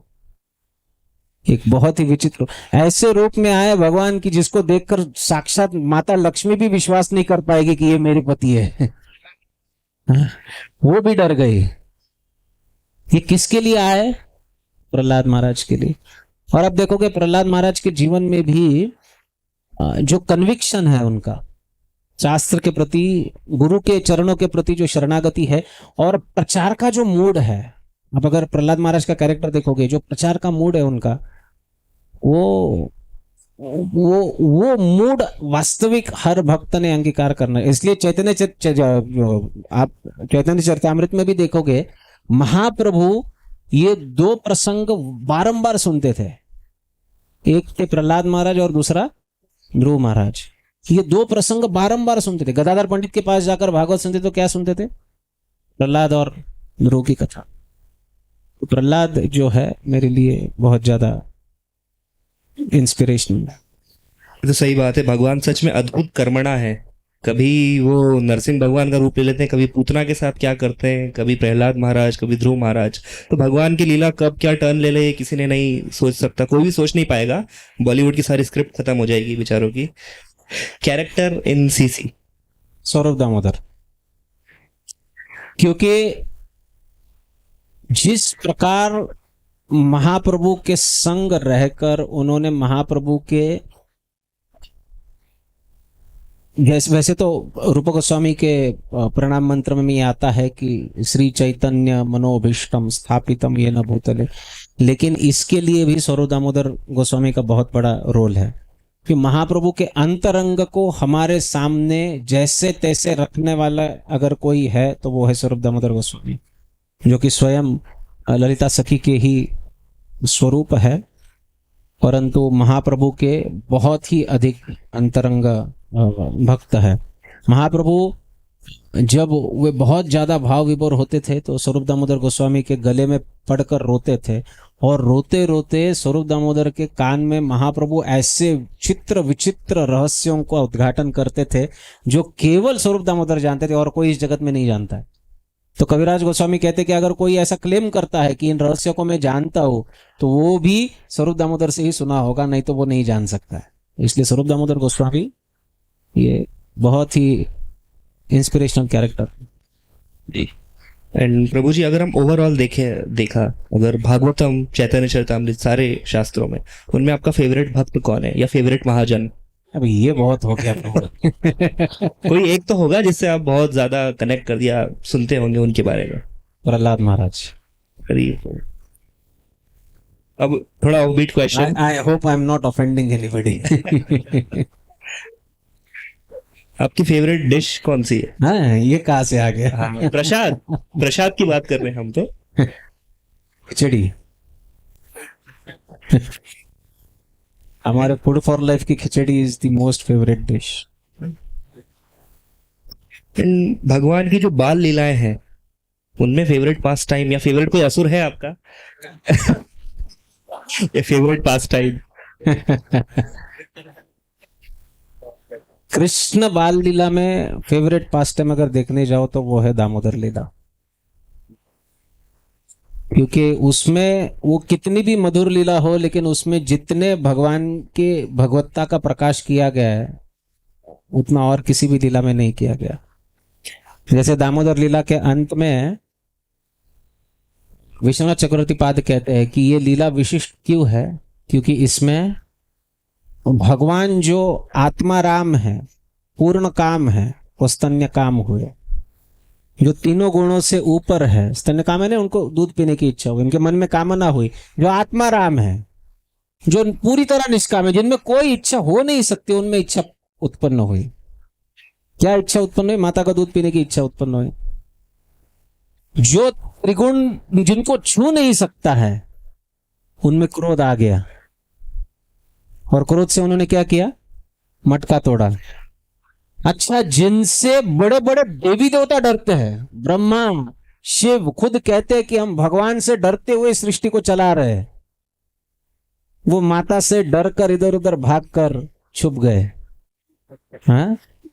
और जो संपूर्ण जगत को आतंकित करने का स्वभाव रखते हैं, उनकी आंखों में आतंक देखा गया, वो भयभीत हुए। बड़े बड़े योगी जिनको अपने हृदय में बांध नहीं सकते हैं, पकड़ नहीं सकते हैं, उनको माता ने पकड़ लिया। और जो समस्त जनमात्र को, समस्त जीव मात्र को अपने कर्मों के बंधन में बांधते हैं, वो खुद माता के प्रेम के बन गए। इसलिए ये प्रसंग जो है बाल्य लीला में भगवान की, देखिए भगवान की भगवत्ता कब प्रदर्शित होती है? जब कॉन्ट्राडिक्शन एक साथ दिखाई देता है, तो वही भगवान की भगवत्ता प्रदर्शित होती है। और यहाँ पर 6 कॉन्ट्राडिक्शंस है जो एक साथ दिखाई दिए इस लीला में। That is why at least for me it is the most favourite. जी। एंड प्रभु जी, भगवान श्री कृष्ण के गुणों का वर्णन करते हुए कोई सा फेवरेट श्लोक है आपका, कोई सा जो हृदय के बहुत करीब है? अहो बकीयम स्तनकालुकोटम, और क्या हो सकता है बताइए? कम वा दयालुम शरण। भगवान का सबसे बड़ा गुण है भगवान की दया। भगवान की दया ही सबसे बड़ा गुण है। और भगवान वास्तव में देखा जाए तो दया को प्रकट करने के लिए ही यहां पर आते हैं। अच्छा, दया किसके ऊपर दिखाई जाती है? किसके ऊपर दया दिखाई जाती है? अतीत जीव के ऊपर दया दिखाई जाती है ना। एक दीन व्यक्ति के ऊपर दया दिखाई जाती है ना। अपने धाम में, भगवान के खुद के धाम में कौन पति थे बताइए? कौन दीन है बताइए? कोई नहीं है। तो वहां पर वो दया वया नहीं दिखा सकते, तो दया दिखाने के लिए वो यहां पर आते। इसलिए, और उनकी दया प्रदर्शित करने वाला जो श्लोक है बहुत अधिक महत्वपूर्ण। अब थोड़ा डिफिकल्टी आपने उस दिन वैसे बताया था, but favourite pass time of Prabhupada जो बहुत करीब है आपके हृदय में, जिसने बहुत ज्यादा आपको विचलित किया होगा? जब कुरुक्षेत्र में सूर्य ग्रहण का मेला लगा था और स्नान चल रहा था, तो प्रभुपाद भी वहां गए थे, क्योंकि तब वे ब्रज में ही रहते थे, तो वहां से कुरुक्षेत्र गए। और वहां एक बहुत बड़ी दानी व्यक्ति भिखारियों को कुछ बांट रही थी। उनका नाम था सुमति मुरारजी। तो प्रभुपाद को पता चला कि इस व्यक्ति की एक शिपिंग कंपनी है, और प्रभुपाद इससे इंस्पायर हुए कि मुझे, मेरे गुरुदेव का आदेश है कि मुझे अमेरिका जाना है, प्रचार करना है, और जाने के लिए मुझे सहायता की आवश्यकता है। इस व्यक्ति की खुद की शिपिंग कंपनी है, तो ये मुझे सहायता कर सकती है। तो वो क्या कर रही थी कि वहां पर जो भिखारी बैठता है ना, उस भिखारियों को कंबल बांट रही थी, क्योंकि ठंडी का मौसम था और आप देखोगे उत्तर भारत में बहुत कड़ी ठंडी पड़ती है, तो वो कंबल बांट रहे थे। तो प्रभुपाद उन भिखारियों के लाइन में जाकर बैठ गए। और जब ये सुमति मुरारजी आई, वो उन्हें कंबल देने आई, तो प्रभुपाद कहते हैं कि I actually want something else from you. तो एकदम चौंक कर दे गई, ये कौन सा भिखारी अंग्रेजी बोलने लगा। और फिर प्रभुपाद ने बताया कि उनकी मंशा क्या है और उनके जीवन का उद्देश्य पूरा करने के लिए, अपने गुरु की आदेश को पूरा करने के लिए उनको अमेरिका जाना है और उनसे सहायता चाहिए। तब सुमति मुरारजी उन्हें अपना कार्ड देती और कहते कि आप बंबई में आकर मुझसे मिलिए।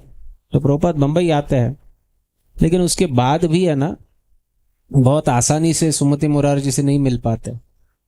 तो 2 महीने तक प्रभुपाद पैदल जाते थे सुमति मुरारजी के ऑफिस में, और ये माताजी जो थी वो उनको मिलना नहीं चाहती थी। उसके पीछे का कारण अलग था।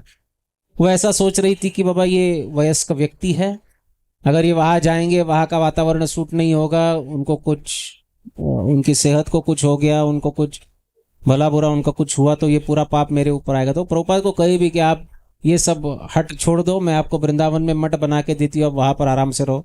तो प्रभुपाद कहते हैं कि आराम से रहने के लिए मैं यहाँ नहीं आया हूँ।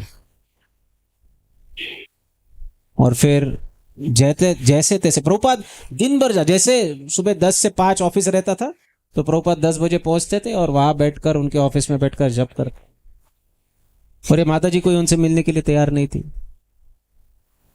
तो 10 बजे आते, 5 बजे अपना निकल जाते। एक बार उन्हीं क्या लगा पता नहीं, उन्होंने प्रभुपाद जी को बुलाया और फिर उन्हें वो टिकट दिया। ये जो कुरुक्षेत्र वाला पास टाइम है ना, that is very near. See the compassion of an acharya. संपूर्ण जगत का उद्धार करने के लिए, देखिए जिसके पास कृष्ण है वो भिखारी है क्या? लेकिन वो भिखारियों के लाइन में बैठकर भिक्षा मांग रहा है, किसके लिए? मेरे लिए, आपके लिए, हम सब के लिए। तो एक प्रभुपाद के एक अनुयायी ने इस पास टाइम को अपने मन में संजोग के रखना चाहिए कि ये संस्था ऐसी नहीं बनी है। इस संस्था की नींव जो है, ये हमारे फाउंडर आचार्य के न जाने कितने पसीने के बूंदों से और खून से सींचा गया है। और इतना ही नहीं, उन्होंने अपना अहंकार तक त्याग करके, अपना स्वाभिमान तक त्याग करके इस संस्था के नींव को सींचा है। इस बात को हमें हमेशा ध्यान में रखना चाहिए। Thank you Prabhu ji, because ये पास टाइम मुझे पता ही नहीं था, लेकिन जिस दिन मैंने सुना आपसे, प्रभु जी से मैंने फर्स्ट टाइम सुना, मैं शॉक्ड हो गया था कि प्रभुपाद में इतनी ज़्यादा मर्सी, इतनी ज़्यादा दया, और कोई उनमें अहंकार नहीं, इतना विनम्रता कि वो अपना सब कुछ ही भुला देंगे और भीख मांगने लग जाएंगे। उस दिन मुझे पता लगा कि ये संस्था की महानता क्या है। अगर हमें किसी संस्था को देखना है तो हमें उनके आचार्यों को, और उस संस्था में जिस आचार्य से सभी शिष्यों ने दीक्षा ली, उन्हें भी देखना चाहिए। तब हमें पता लग जाता है कि संस्था कितनी महान है। प्रभु जी, अब जैसे हम लोगों ने देखा कि प्रभुपाद का एक्चुअल जो लीगेसी है वो है प्रभुपाद की बुक्स। तो एक साधक के जीवन में श्रीमद् भागवतम तो है, हम सुनते रहते हैं, भगवत गीता हमने शुरू में पढ़ी तभी हम भक्त बने, श्रीमद् भागवतम सुनी, लेकिन प्रभुपाद की स्मॉल बुक्स का क्या आखिर इंपॉर्टेंस है? हर कोई उसके बारे में बोलता रहता है। अब पहला तो प्रश्न ये है कि क्या इंपॉर्टेंस है, एंड दूसरा प्रश्न कि आपकी कोई फेवरेट 3 बुक्स, अब मैं 1 नहीं बोलूंगा लेकिन कोई favourite 3 Prabhupada small books. Prabhupada की छोटी बुक्स, छोटा बॉम्ब बड़ा धमाका, ये बहुत बड़ा कार्य कर सकती है। एक शिष्य का, एक अनुयायी का कर्तव्य होना चाहिए कि प्रभुपाद के सभी एटलीस्ट छोटी पुस्तकों को बारंबार पढ़ लेना चाहिए। इसमें जितना सिद्धांत, जितना तत्व प्रभुपाद उजागर करते हैं और जितना आसानी से समझ में आता है, ये बहुत पावरफुल चीज है। अगर आप मुझे पूछोगे कि 3 फेवरेट बुक्स, तो परफेक्ट क्वेश्चन परफेक्ट आंसर्स एक ऐसा बुक है जिसमें आपके सामान्यतः सभी प्रश्नों के उत्तर मिल जाएंगे, और बहुत सुंदर पुस्तक है। सेकंड है लॉज ऑफ नेचर। एक्चुअली ये श्रीमद् भागवतम 3य स्कंद के अंतिम 3 या 4 अध्यायों का ही वर्णन है, लेकिन बहुत सुंदर पुस्तक है। Laws of nature. और थर्ड बुक जो है ना वो है Hare Krishna challenge. It's a very strong book actually, but Hare Krishna challenge एक ऐसा पुस्तक है जो आवश्यक, अब जो मुझे अच्छा लगता है। वैसे तो हर पुस्तक प्रभुपाद की बहुत अच्छी, आपने 3 पूछा इसलिए 3 नहीं तो एक एक करके सभी पुस्तकें आएगी सामने। तो सारी बोल देते हैं। अब कुछ 2 क्वेश्चंस हैं, बहुत लीक से हटकर है, आप इसको डॉज भी कर सकते हैं। इसके बाद मैं सभी लोगों को बोल रहा हूँ, आप लोग को नोट्स बनाने का टाइम आ गया है, बिकॉज सारे क्वेश्चन साधकों के लिए है। ये सारे बहुत इंपॉर्टेंट क्वेश्चंस रहेंगे ये। इसमें हम लोगों ने क्वालिटीज पूछी है, बहुत सारी अलग अलग चीजें हैं, बट लीक से हट के 2 क्वेश्चन है कि आपकी कॉलेज लाइफ कैसी रही थी? कोई थी उसमें कुछ, क्या था? नहीं रे बाबा, मैं मैकेनिकल इंजीनियर में, I was in mechanical engineering, और वो समय ऐसा था नहीं जब कोई लड़की मैकेनिकल इंजीनियरिंग में एडमिशन ले। और दूसरी बात, पता नहीं, समय ही नहीं मिला।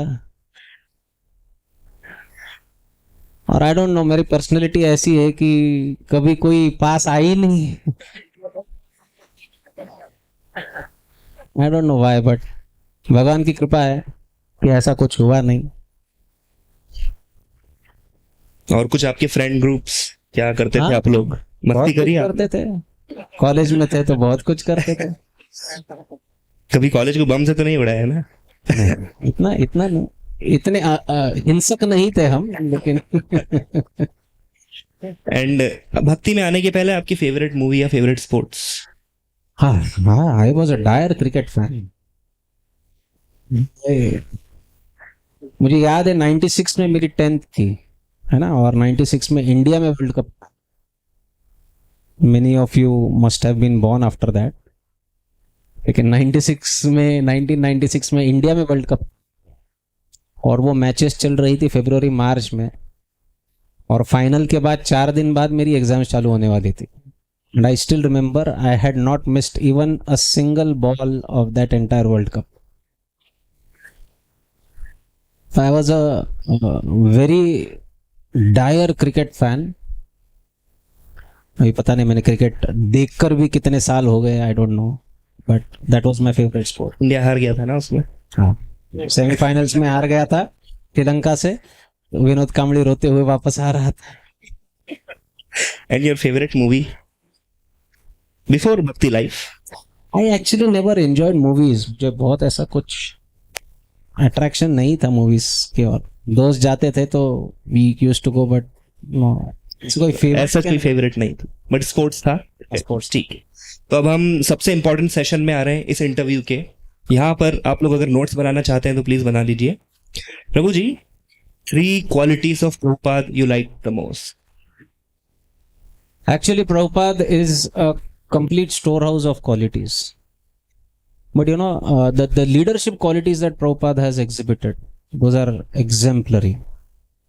जिस प्रकार से प्रभुपाद अपने शिष्यों को गाइड करते थे, समय समय पर करेक्ट करते थे और समय समय पर अप्रिशिएट करते थे। Prabhupada had a very wonderful quality. He used to appreciate in public and chastise in private. ये क्वालिटी उनकी बहुत इम्पोर्टेंट थी। And the vision that he had a very, he was a very good visionary. तो जिस प्रकार की GBC system उन्होंने बिठाई, it was a very visionary step. नहीं तो आप देखोगे 50 साल बाद भी ये संस्था, अभी 45-46 साल हुए, आज भी ये संस्था प्रचार कर रही है and it is expanding by leaps and bound. ये क्यों हो रहा है? ये क्यों इसीलिए हो रहा है because Prabhupada had a vision behind this. So Prabhupada was a very good visionary. And the third quality is compassion of Prabhupada, because without compassion हम ये नहीं देख पाते थे कि किस प्रकार से उन्होंने पुस्तकों को प्रकाशित किया, उसको वितरित किया, प्रचार किया, and just establishing more than 100 centers in just 11 years around the globe. This was complete product of his unlimited, unbound compassion. So leadership, vision and compassion. Yeah. Okay. And 3 qualities of a good spiritual master. जो भी अध्यात्म का एक साधक है, उसे क्या आखिर ऐसी क्वालिटीज देखना चाहिए किसी भी गुरु में, अपने आध्यात्मिक गुरु में, आपके अकॉर्डिंग? तो ये तो मैं नहीं कह सकता कि उसमें क्या देखना चाहिए, लेकिन मुझे जो इंस्पायर हुआ, my spiritual master is, I mean, if he's a good spiritual master because he's a good disciple. So a spiritual master has to be a very good disciple of his spiritual master. So this is what I really appreciated when when I experienced His Holiness Gopal Krishna Goswami Maharaj very closely, that he's a very good disciple in his first place. So secondly, a spiritual master, what I feel and I appreciate, has to be detached with his disciples. गुरु ने अपने शिष्यों के साथ कभी attach नहीं होना चाहिए, और महाराज बार बार बोलते कि मैं मेरे शिष्यों के साथ कभी अटैच नहीं हूँ. And if a spiritual master is detached with his disciples, then only he can correct him. तो detachment with disciples is very important. नहीं तो बहुत से गुरु क्या करते हैं कि they are very attached to their disciples. Why? Because they want services, ये वो सम अल्टीरियर मोटिव्स होते हैं. But I have seen my spiritual master is very very detached with his disciples.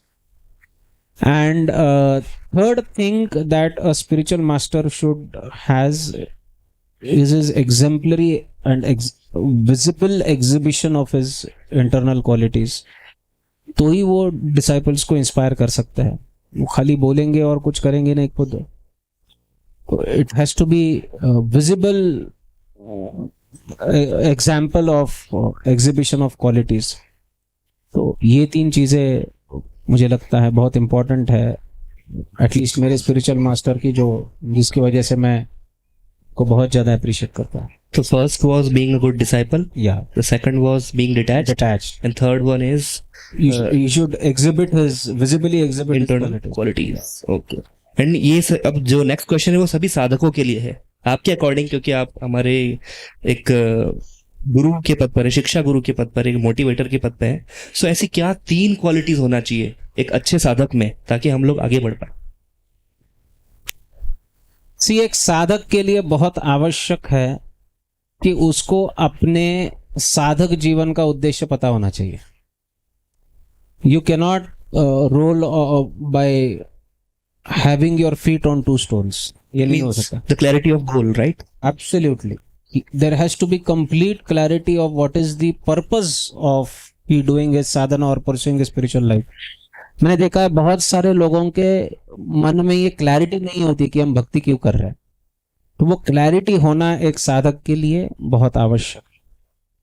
Secondly, उसको बहुत ज्यादा एम्फसिस देना चाहिए एक खास करके भक्ति में साधक को अपने हियरिंग और चैंटिंग प्रोसेस पे. ये एक साधक के लिए बहुत इंपॉर्टेंट है. बिकॉज मैंने देखा है कि बहुत सारे साधक ऐसे हैं जो चैंटिंग के ऊपर भर देते हैं लेकिन हियरिंग के ऊपर भर नहीं देते. ये एक बहुत बड़ा रहस्य है कि अनर्थ निवृत्ति विदाउट हियरिंग हो नहीं सकती है. I feel we were really very fortunate. Kunj Bihari मंदिर एक बहुत छोटी जगह हुआ करती थी ना, ये अभी तो बहुत भव्य हो गया. ये कुछ नहीं था. And we used to come here. Only emphasis was hearing, क्योंकि बाकी कोई अट्रैक्शन ही नहीं था.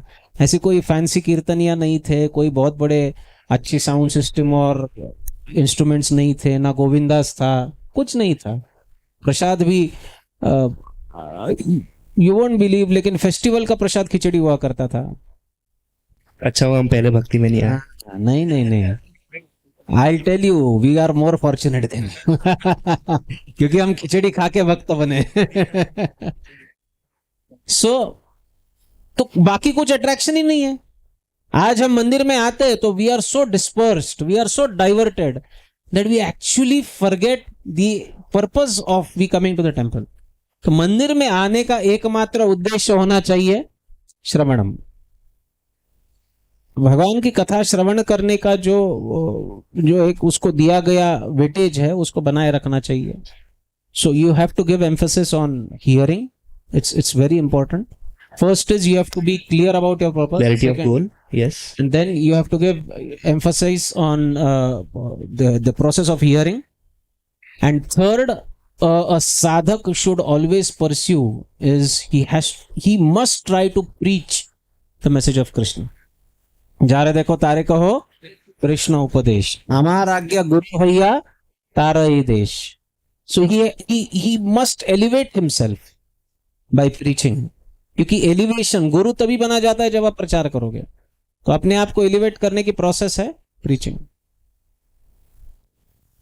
First was the clarity of the goal. The second was process of hearing. and chanting also. आपने बताया. Yes. Chanting, yes. And third was preaching. preaching. Okay. And Prabhuji, these are the qualities. But apart from that, what is the most important thing overall in a sadhak's life? किसी भी साधक के जीवन में सबसे महत्वपूर्ण क्या होता है? हियरिंग. अब मुझे समझ आ रहा है. जितना ज्यादा हियरिंग करोगे उतना आपका स्पिरिचुअल लाइफ आसान भी होगा और प्रोग्रेसिव भी होगा. और जितना उससे दूर भागोगे उतना लाइफ डिफिकल्ट होते जाएगा. इतना इंपॉर्टेंट हियरिंग. सबसे इंपॉर्टेंट हियरिंग. मुझे समझ में आ रहा है आपको श्री राधा गोविंद महाराज जी का संग मिला है. ऑफ कोर्स उनके पाद कमलों में ही मैं आश्रय लेकर इसका महत्व समझ पाया हूं. लेकिन ये सबसे महत्वपूर्ण बात है हियरिंग, नथिंग एल्स. क्योंकि देखिए आप चाहे किसी भी प्रोसेस से डेविएट हो सकते हैं. आप 16 राउंड चैंट कर रहे हो, ऐसा जीवन में आपके समय आएगा जब आप उससे डेविएट हो जाओ. आप डिवोटी एसोसिएशन से थोड़ा बहुत इधर उधर, लेकिन आप प्रोसेस ऑफ हियरिंग में जुटे रहोगे तो ये सब फिर से ट्रैक पे आ सकता है. और ऐसा नहीं है कि नहीं होता है. कई साधकों के जीवन में उतार चढ़ाव होते रहते हैं. उनकी साधना ऊंच नीच होती रहती है. उसको लाइन पर लाने का एक ही मार्ग है, वो है हियरिंग. और दूसरी बात, ये संपूर्ण नवविधा भक्ति में अनर्थ निवृत्ति का जो स्टेज है, जो कि भक्ति के स्तरों में सबसे डिफिकल्ट स्टेज है पार करना, वो केवल और केवल कथा से पार हो सकता है. Only by the process of hearing, nothing else. सबसे ज्यादा महत्वपूर्ण एक साधक के जीवन में श्रवण है. श्रवण. ओके. पुण्य श्रवण कीर्तन. यस. सब 3 qualities of a leader. The first quality of a leader is that he should be able to produce more leaders. अब ये कैसे हो सकता है? When he is actually exhibiting all the qualities of his leadership, all his internal qualities. तो एक leader का पहला क्वालिटी होना चाहिए कि वो कितने ज्यादा लीडर बना रहा है. सेकेंड क्वालिटी होनी चाहिए कि he should lead by example, not by instruction.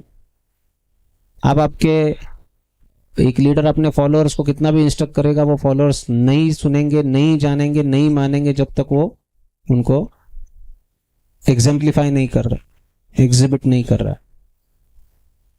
And third quality of a leader should be that he should always be in a mode as a servant. So a leader should be a good servant first, then only he can become a good leader. He should create more leaders. Second is he should exemplify his qualities, and third is he should be a good servant. So how can you define success? Like, what is success according to you overall, being in the spiritual life? Success means achieving satisfaction. आप spiritual life में कहो, material life में कहो, when you say that you are successful, that means you have achieved the level of satisfaction. That is success, nothing else. Of course, spiritually, you never become satisfied, and spiritually, you can be dissatisfied. That is the success. लेकिन वो कब आएगा? When you are materially satisfied. So the level of success is achieved when you are actually satisfied internally. Okay. Last 2 questions है इस बारे में. How to develop, मतलब हम लोग उत्साह कैसे जागृत करें भक्ति में? हम लोग कंटिन्यूअसली पालन तो करते जा रहे हैं, लेकिन एक समय आता है कि सब कुछ छोड़ देने का ही मन करता है.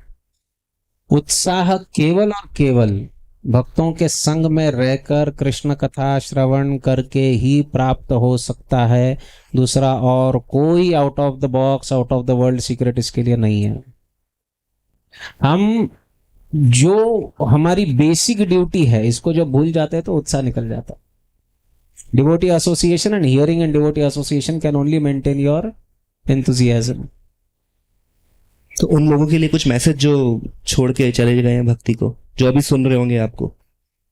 उनके लिए यही मैसेज है कि जल्द से जल्द भक्तों के संग में आइए और उनके साथ बैठकर श्रवण कीजिए। जो भी खटास है मन में उसको दूर भगाइए और मीठा मीठा प्रसाद खा के मीठा मीठा संग प्राप्त करके वो मिठास से उसको रिप्लेस कीजिए। You should give some chance to the audience also. The last question in this section, वैष्णव अपराध से हम कैसे बच सकते हैं? अपराध नहीं करके।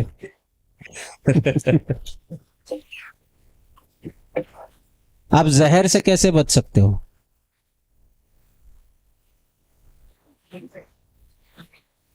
आप जहर से कैसे बच सकते हो? जहर नहीं खा के। तो अपराध से कैसे बच सकते हो? अपराध नहीं करके। और क्या उसमें कोई नई टेक्नोलॉजी है क्या? कोई नहीं। अपराध से बचना चाहिए तो अपराध नहीं करना है बस। Okay. So last 5 minutes है इस इंटरव्यू के, we'll go towards rapid fire round. So उसके पहले जस्ट ये लास्ट क्वेश्चन रहेगा कि एक्चुअली कुछ जो साधक है वो ऐसा पूछते हैं कि हरे कृष्ण महामंत्र ही क्यों जप करें, हम लोग दूसरा भी तो नाम जप कर सकते हैं, जैसे कुछ लोग राधा राधा जप करते हैं। So प्लीज ये बताइए, बहुत यूथ के क्वेश्चन में मैंने बहुत तो जप करने के लिए तो क्या कोई भी नाम का जप कर सकते हैं, लेकिन अगर आपको सही प्रकार से उसका पूरा परिणाम चाहिए तो हरे कृष्ण महामंत्र ये शास्त्र में दिया हुआ ऑथेंटिक नाम है, महाप्रभु के द्वारा सर्टिफाइड है, उसमें उनकी शक्ति निवेशित है। उसको जप करेंगे तो बाकी नाम लेने से जो परिणाम प्राप्त होंगे, हरे कृष्ण महामंत्र जप से वो परिणाम 1000 गुना जल्दी प्राप्त होंगे। हरे कृष्ण महामंत्र का जप करना चाहिए, इसमें शास्त्र की पुष्टि है और महाप्रभु की कृपा है। हरी बोल। तो हमारा इंटरव्यू यहीं खत्म होता है। जस्ट रैपिड फायर राउंड है 2 मिनट का। प्रभु जी का हम लोग देखेंगे क्या सिलेक्ट करते हैं किस चीज में। अब बहुत डिफिकल्ट राउंड है ये, लेट्स सी। प्रभु जी आपको इनमें से कुछ एक चुनना है, वृंदावन धाम, मायापुर धाम या जगन्नाथपुरी? मायापुर धाम। हरी बोल। वृंदावन के जो टेम्पल्स है, राधा दामोदर, राधा मदन मोहन, गोपीनाथ या राधा श्याम सुंदर? राधा श्याम सुंदर रानी। ISKCON, yes ISKCON. Hari bol. Favourite place in Braj? Govardhan. And in Mayapur? Mayapur में गोद्रुम। इनमें से क्या आप किसी एक को चुनेंगे, रीडिंग, चैंटिंग, एसोसिएशन या प्रसादम? हियरिंग। अरे ये ऑप्शन भी नहीं था, ठीक है नेक्स्ट। सो राधा कुंड, श्याम कुंड या यमुना नदी? माता जी ये कैसा कंपैरिजन है? इनमें से कुछ एक। राधा कुंड श्याम कुंड एक ही है। दोनों नहीं, एक ही है ना वो, राधा कुंड श्याम कुंड एक ही है। ये ऐसा होता है रैपिड फायर राउंड में, आपको एक ही चुनना है और बहुत जल्दी, बहुत जल्दी। बरसाना, गोकुल, ब्रज या गोवर्धन? बरसाना, गोकुल, ब्रज मतलब वृंदावन या गोवर्धन? गोवर्धन। अब सबसे डिफिकल्ट लास्ट 3 क्वेश्चन है, अब आप लोग को बहुत डिफिकल्टी लेवल बढ़ेगा। राधा रानी, पहले से सुन रहा हूँ ना, ऐसा कुछ कह रहे हैं। राधा रानी, कृष्णा, नित्यानंद प्रभु या गौरांग महाप्रभु? नित्यानंद प्रभु। हरी बोल। अब सबसे डिफिकल्ट, राधा कुंज बिहारी या राधा वृंदावन चंद्र?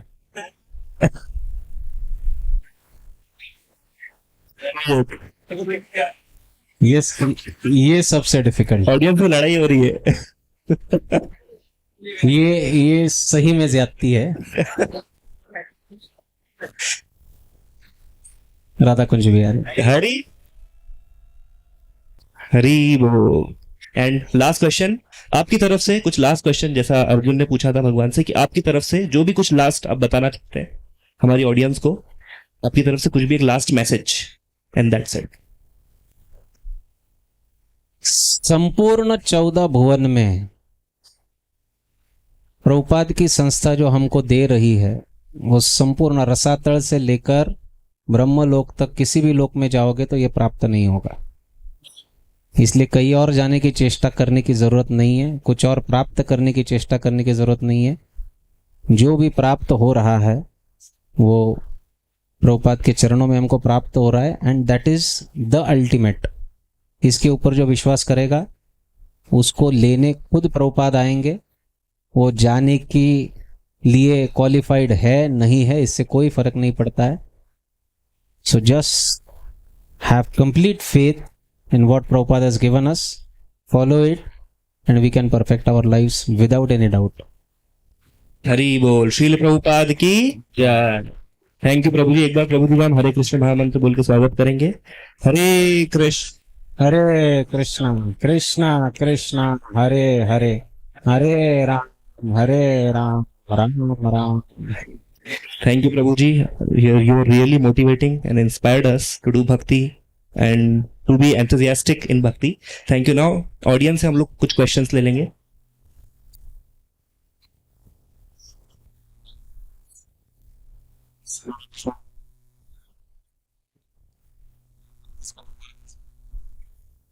हरे कृष्ण प्रभु।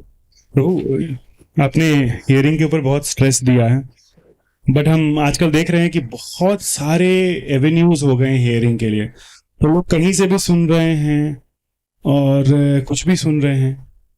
हम जब यहाँ पे हैं तो हमारे लिए ये क्यों इम्पोर्टेंट, क्योंकि सब तो भगवान की बात कर रहे हैं इन द एंड, तो हमारे लिए ये क्यों इम्पोर्टेंट है कि हम यहाँ इस्कॉन में हैं तो हम यही सुने? ये हमारे लिए क्यों इम्पोर्टेंट है, ये मेरा प्रश्न है। अच्छा, मैं ऐसा कंसिडर करता हूँ कि आप इस्कॉन और बाकी संस्थाएं या बाकी संप्रदाय के बीच का कंपैरिजन पूछ रहे हो।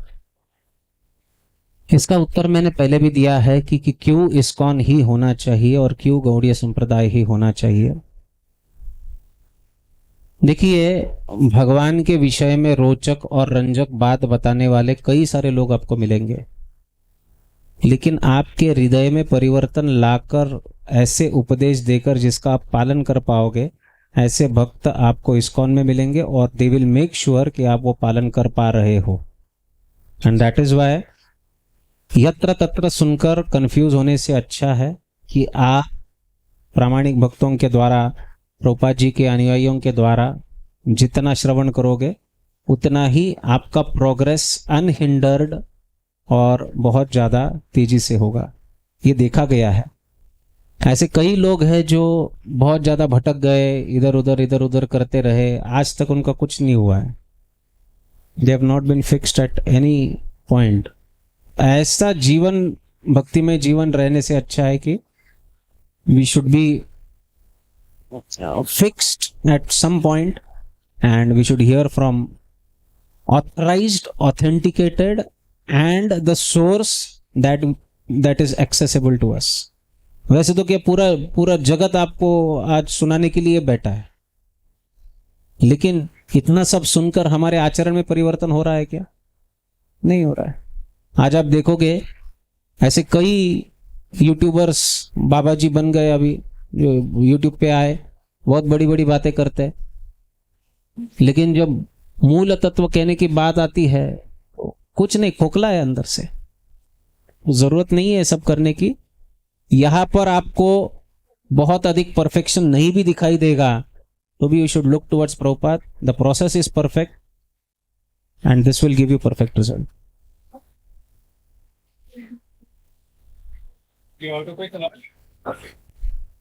ऐसा वॉल्यूम थोड़ा कम ही कर, मैं रेजोनेंस है।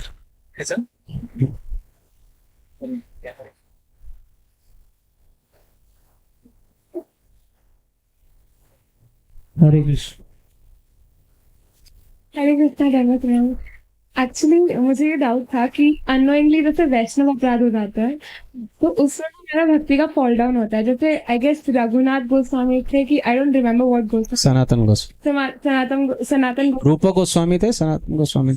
he was sitting and then he was while he was chanting he saw Krishna's pastimes and he was laughing and like बाजू में एक लिम्ब थोड़ा सा नहीं चल पा रहे थे प्रॉपर्ली, उनको लगा कि उन पे हंस रहे हैं, he got a वैष्णव अपराध and everything vanished।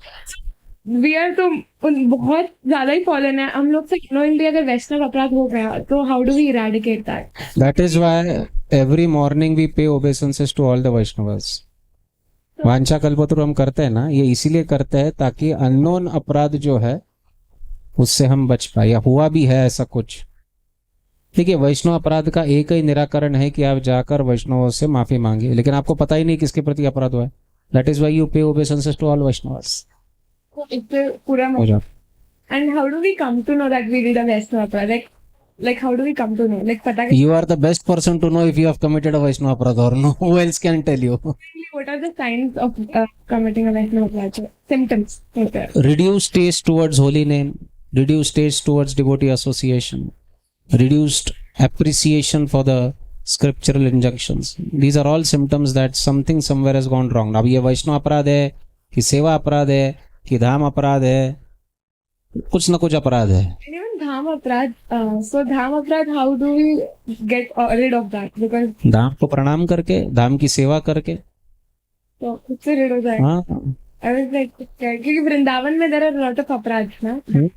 होते हैं पीछे. मांगे थे प्रभु जरूरत है. प्रभु जी धन्यवाद, बहुत सारा अच्छा इंफॉर्मेशन दिया.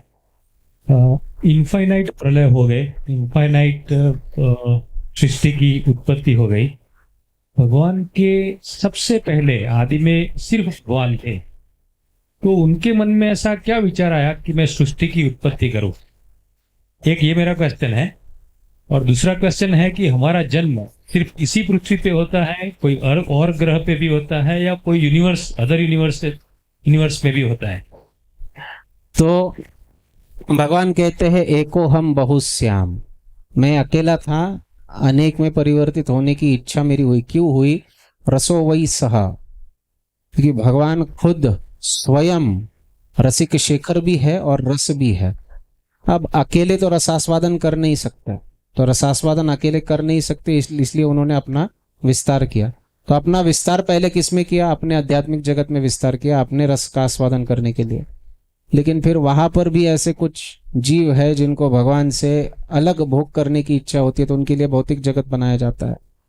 तो इस प्रकार से आध्यात्मिक भौतिक जगत का विस्तार होता है. भगवान अपने, जैसे आप घर बनाते हो, है ना, घर बनाते हो तो घर में अलग अलग प्रकार के सुखोपभोग की वस्तुओं को सजाते हो. क्यों करते हो?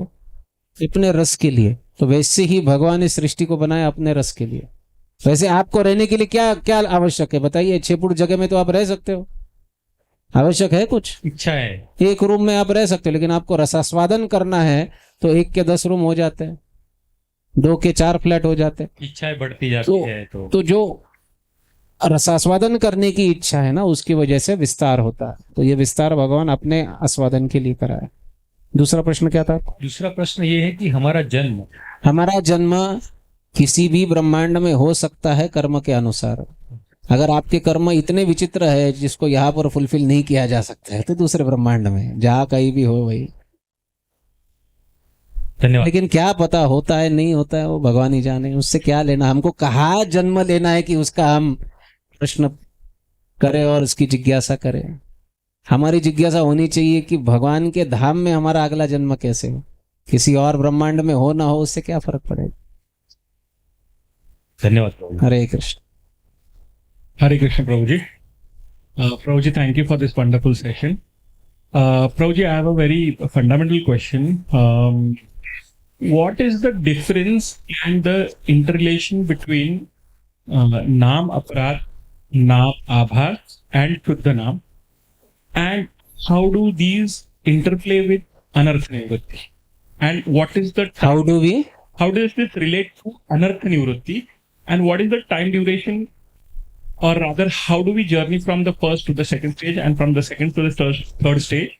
And what is the timeline which we can, reasonably say that a person can follow? So, नाम अपराध, नाम आभास और शुद्ध नाम, ये 3 स्तर है नाम के. जब अपराध युक्त नाम होता है उस स्तर को कहा जाता है नाम अपराध या अपराध नाम का स्तर. अब अपराध न करते हुए जो नाम ले रहा है, परंतु जिसको शुद्ध नाम की अनुभूति अभी तक नहीं हुई है, उसे नाम का आभास होता है. उसे नाम आभास का स्तर कहा गया है. ये नाम आभास क्या है? It is an intermediate stage between अपराध एंड शुद्ध नाम. जब पूरी तरह शुद्ध, व्हाट इज शुद्ध नाम? What is pure name? The personal realisation of the holy name. भगवान का नाम भी एक व्यक्ति है. It is not an abstract being. It is also it also has a personal feature. उनको नाम प्रभु कहा जाता है. तो उनका साक्षात्कार जब होता है, दैट इज शुद्ध नाम. अब इसके लिए अनर्थ निवृत्ति सबसे प्रथम आवश्यक है. अनर्थों में एक अनर्थ है अपराध. जब तक अनर्थ निवृत्ति नहीं होगी, नाम अपराध से नामाभास में भी नहीं जा पाएंगे। तो अनर्थ निवृत्ति बहुत आवश्यक है, और अनर्थ निवृत्ति करने के लिए भगवत कथा की आवश्यकता है। तो नाम लेने के साथ साथ भगवत कथा जब हम श्रवण करेंगे तो नाम अपराध से हम, अभी अनर्थ निवृत्ति का स्टेज कितना लंबा हो सकता है इसका कोई कैलकुलेशन नहीं है, कोई कैलकुलेशन नहीं। It can be of few seconds, few minutes, few weeks, few years or few births. It has no calculation. It's a very unpredictable thing. अनर्थ निवृत्ति कब हो सकती है? अब अनर्थ निवृत्ति कर कर भी आप अगर असत्संग से बचकर सत्संग में रहोगे तब आपका आगे का प्रोग्रेस होगा। You can fall down even from the stage of भाव। एक बार आप प्रेम के स्तर पर गए तो वहां से आपका फॉल डाउन नहीं होगा, लेकिन भाव के स्तर तक आपको फॉल डाउन का, आपको पतन का उतनी रिस्क आपको आपकी साधना में हमेशा बनी रहती है। तो you should be very honest and sincere to follow your spiritual practices, hear Krishna katha, chant the holy name, and slowly slowly you will transgress from nama aparadha to namabhasa. और shuddha nama it manifests automatically. If you want to hear more about Shuddha Naam, it's a letter written by Bhaktivinoda Thakur. Bhaktivinoda Thakur एक ऐसे आचार्य है हमारे जिनको शुद्ध नाम का साक्षात्कार हुआ, और जो शुद्ध नाम का साक्षात्कार हुआ तो वो किस प्रकार से हुआ, उनका अनुभव क्या था, उन्होंने पेन करके लिख कर रखा है। And that you can find it in a couple of books. One is the Nectarine Ocean of the Holy Name and second is the Art of Chanting Hare Krishna. ये दोनों ग्रंथों में आपको भक्तिविनोद ठाकुर का पर्सनल एक्सपीरियंस उन्होंने जो लिख के रखा है वो मिलेगा। So now I don't have any experience with the pure name, but what Bhaktivinoda Thakur has written is absolutely wonderful if you want to know more about the Shuddha Naam stage. Thank you, Prabhu. Prabhu, I have one more question. Okay. How long would it take from the stage of Nama Aparad to Nama Abhas? And is Anartha Nivritti a condition precedent? You have to first achieve Anartha Nivritti to go to Nama Abhas. Yes, because अनर्थों में एक अनर्थ अपराध है। अनर्थ कई है, उसमें से एक अनर्थ है अपराध। अपराध के भी क्लासिफिकेशंस है। तो जब तक अनर्थ निवृत्ति नहीं होगी, अपराध जब तक शमन नहीं होंगे, खत्म नहीं होंगे, तब तक आप आभास के स्टेज तक नहीं जा सकते। और अपराध खत्म होने वाले पूर्ण अनर्थों की निवृत्ति होनी चाहिए, तब अपराध उसमें से शमन होंगे। सो without anartha nivritti you can not elevate yourself to namabhasa stage.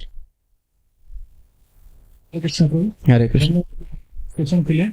तो मेरा क्वेश्चन पे आपने जब नाम आभास का बताया तो हमको याद आया कि भक्तिविनोद ठाकुर से हरिनाम चेतावनी में छाया सब प्रतिबिंब में नाम आभास की बात करते हैं, तो थोड़ा सा उसके बारे में बता देंगे, क्योंकि मेरे को थोड़ा सा डाउट है कि उसमें से एक माया जपते हैं और भक्त जपते हैं, प्रतिबिंब नामाभास और छाया नामाभास। सो प्रतिबिंब नामाभास जो होता है वो शुद्ध नाम का प्रतिबिंब है, और छाया नामाभास जो है वो फिर भी नामाभास लगता है लेकिन वो नामाभास है नहीं।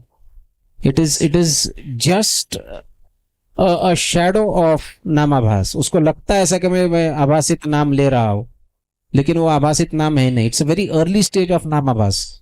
And I don't remember anywhere Bhaktivinoda Thakur stating कि ये मायावादी के द्वारा होता है और ये भक्ति के द्वारा होता है। I have not read it. उसमें मतलब प्रभुपाद सॉरी भक्तिविनोद ठाकुर मुझसे बताते हैं, जब कि कहीं तो बताते हैं, मेरे को याद नहीं आ रहा, लेकिन जब बताते हैं कि मायावादी भी हरे कृष्ण जपते हैं और डिवोटी भी जपते हैं, लेकिन क्योंकि वो पर्सनल समझ के जपते हैं तो वो कृष्ण को पेन देता है। तो ये इसमें बताया था, वो कहीं और बताते हैं, मेरे को थोड़ा याद नहीं आ रहा, तो इसके लिए नहीं, हरिनाम चिंतामणि में तो नहीं है, because I have gone through हरिनाम चिंतामणि। हरिनाम चिंतामणि में तो मैंने ये नहीं सुना। लेकिन ये सत्य है ना कि मायावादी भी जपते हैं हरे कृष्ण? ऐसा भक्तिविनोद ठाकुर कहीं लिखे है तो वो भी मुझे मैंने पढ़ा, मेरे पढ़ने में तो नहीं आया, because this is what I have not heard any time. नहीं, मायावादी अगर हरे कृष्ण जपेंगे तो वो भक्त बन जाएंगे। हरे कृष्ण महामंत्र ऐसा महामंत्र है, जैसे आप कोई दवाई लेते हो, आप उसका तिरस्कार करके लो, उसका पुरस्कार करके लो, उसको जान के लो, मान के लो, कुछ भी करके लो, दवाई काम करेगी ना। तो वैसे ही हरे कृष्ण महामंत्र ऑल पोटेंट है, वो मायावादी भी लेगा तो उसको भक्त बनना ही पड़ेगा। शायद प्रो में वो हो गया, ब्रोकन नेम्स में बोलते हैं, सचिनंदन स्वामी महाराज बताते हैं I have not read broken names. कौन बोल रहा है? अच्छा बोला आकाशवाणी कहाँ से हो गई? बोलिए. How to building a spiritual master? There is no definition in white and black how to serve your spiritual master. Just by fulfilling his desire. Just by fulfilling his desire. और कोई परिभाषा नहीं है. आप गुरु का डिजायर क्या है? That you should first become a good and pure devotee. So becoming a pure devotee is service of spiritual master. At what point आपके हृदय से कृपा निकलेगी एक वक्त के लिए? At what point? What do you think is that point for you? How do you define that point? किसी भी पॉइंट पे निकल सकती. जब आपको कृपा प्राप्त हुई है तो आपसे कृपा निकलेगी. एक मटके में पानी नहीं है तो उससे पानी बहेगा क्या? जब पानी उसमें आएगा तो फिर उससे पानी बहेगा. तो कृपा आएगी तो कृपा बहेगी. तो आप कृपा प्राप्त करो तो कृपा निकलेगी. कैसे प्राप्त करें कृपा? Hearing and chanting Very well. and serving the spiritual master. क्या हो गया? समय हो गया? Time up? हाँ.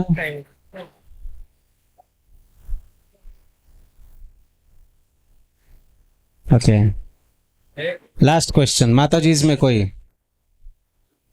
लास्ट वन क्वेश्चन नहीं है तो फिर प्रभु जी इसके पास.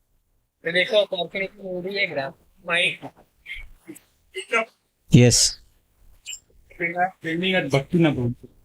And how to overcome the obstacles given by our parents or family. By sincerely praying at the lotus feet of Krishna and following the spiritual practices. That is what Prahlad Maharaj did. है ना? He never cursed Hiranyakashipu. He never arranged to eliminate Hiranyakashipu. है क्या नहीं? He never asked for any solution to anybody else about how to deal with Hiranyakashipu. What did he do? Just prayed. Even if Hiranyakashipu was biggest obstacle, even if his own father was trying to kill him, what was he doing? Just praying.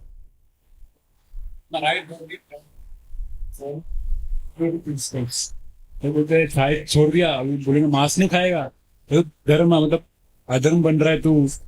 मतलब अच्छा मांस खाना धर्म है? कौन से धर्मशास्त्र का बात है बताइए? मुझे मतलब खाना ऐसे कैसे छोड़ रहा है तो मंदिर जाकर बिगड़ रहा है ऐसे बोलते थे उस टाइम. ये अज्ञान का परिणाम है. उनको प्रसाद खिलाइए और प्रे कीजिए, सब ठीक हो जाएगा. ये कोई बहुत बड़ा प्रॉब्लम नहीं है. ये छुटपुट प्रॉब्लम है. जो कहते हैं कि मांस खाना धर्म है, ये तो बहुत छुटपुट प्रॉब्लम है. तो ऐसी प्रसाद ऐसी उसको सुधार देगा. प्रसाद खिलाओ उनको. गुड. जय जय श्री राधे. आप सबको पसंद आया? Did you like this session? So we can have these dedicated. आज तो जयेश प्रभु ने काफी वो उनका इंटरव्यू बहुत अच्छी तरह से प्लान करके आए थे. But we can have the spontaneous question answer sessions once in a month. है ना? तो एक रसमालयम जो होगा महीने का, that will be dedicated for this जिज्ञासा sessions.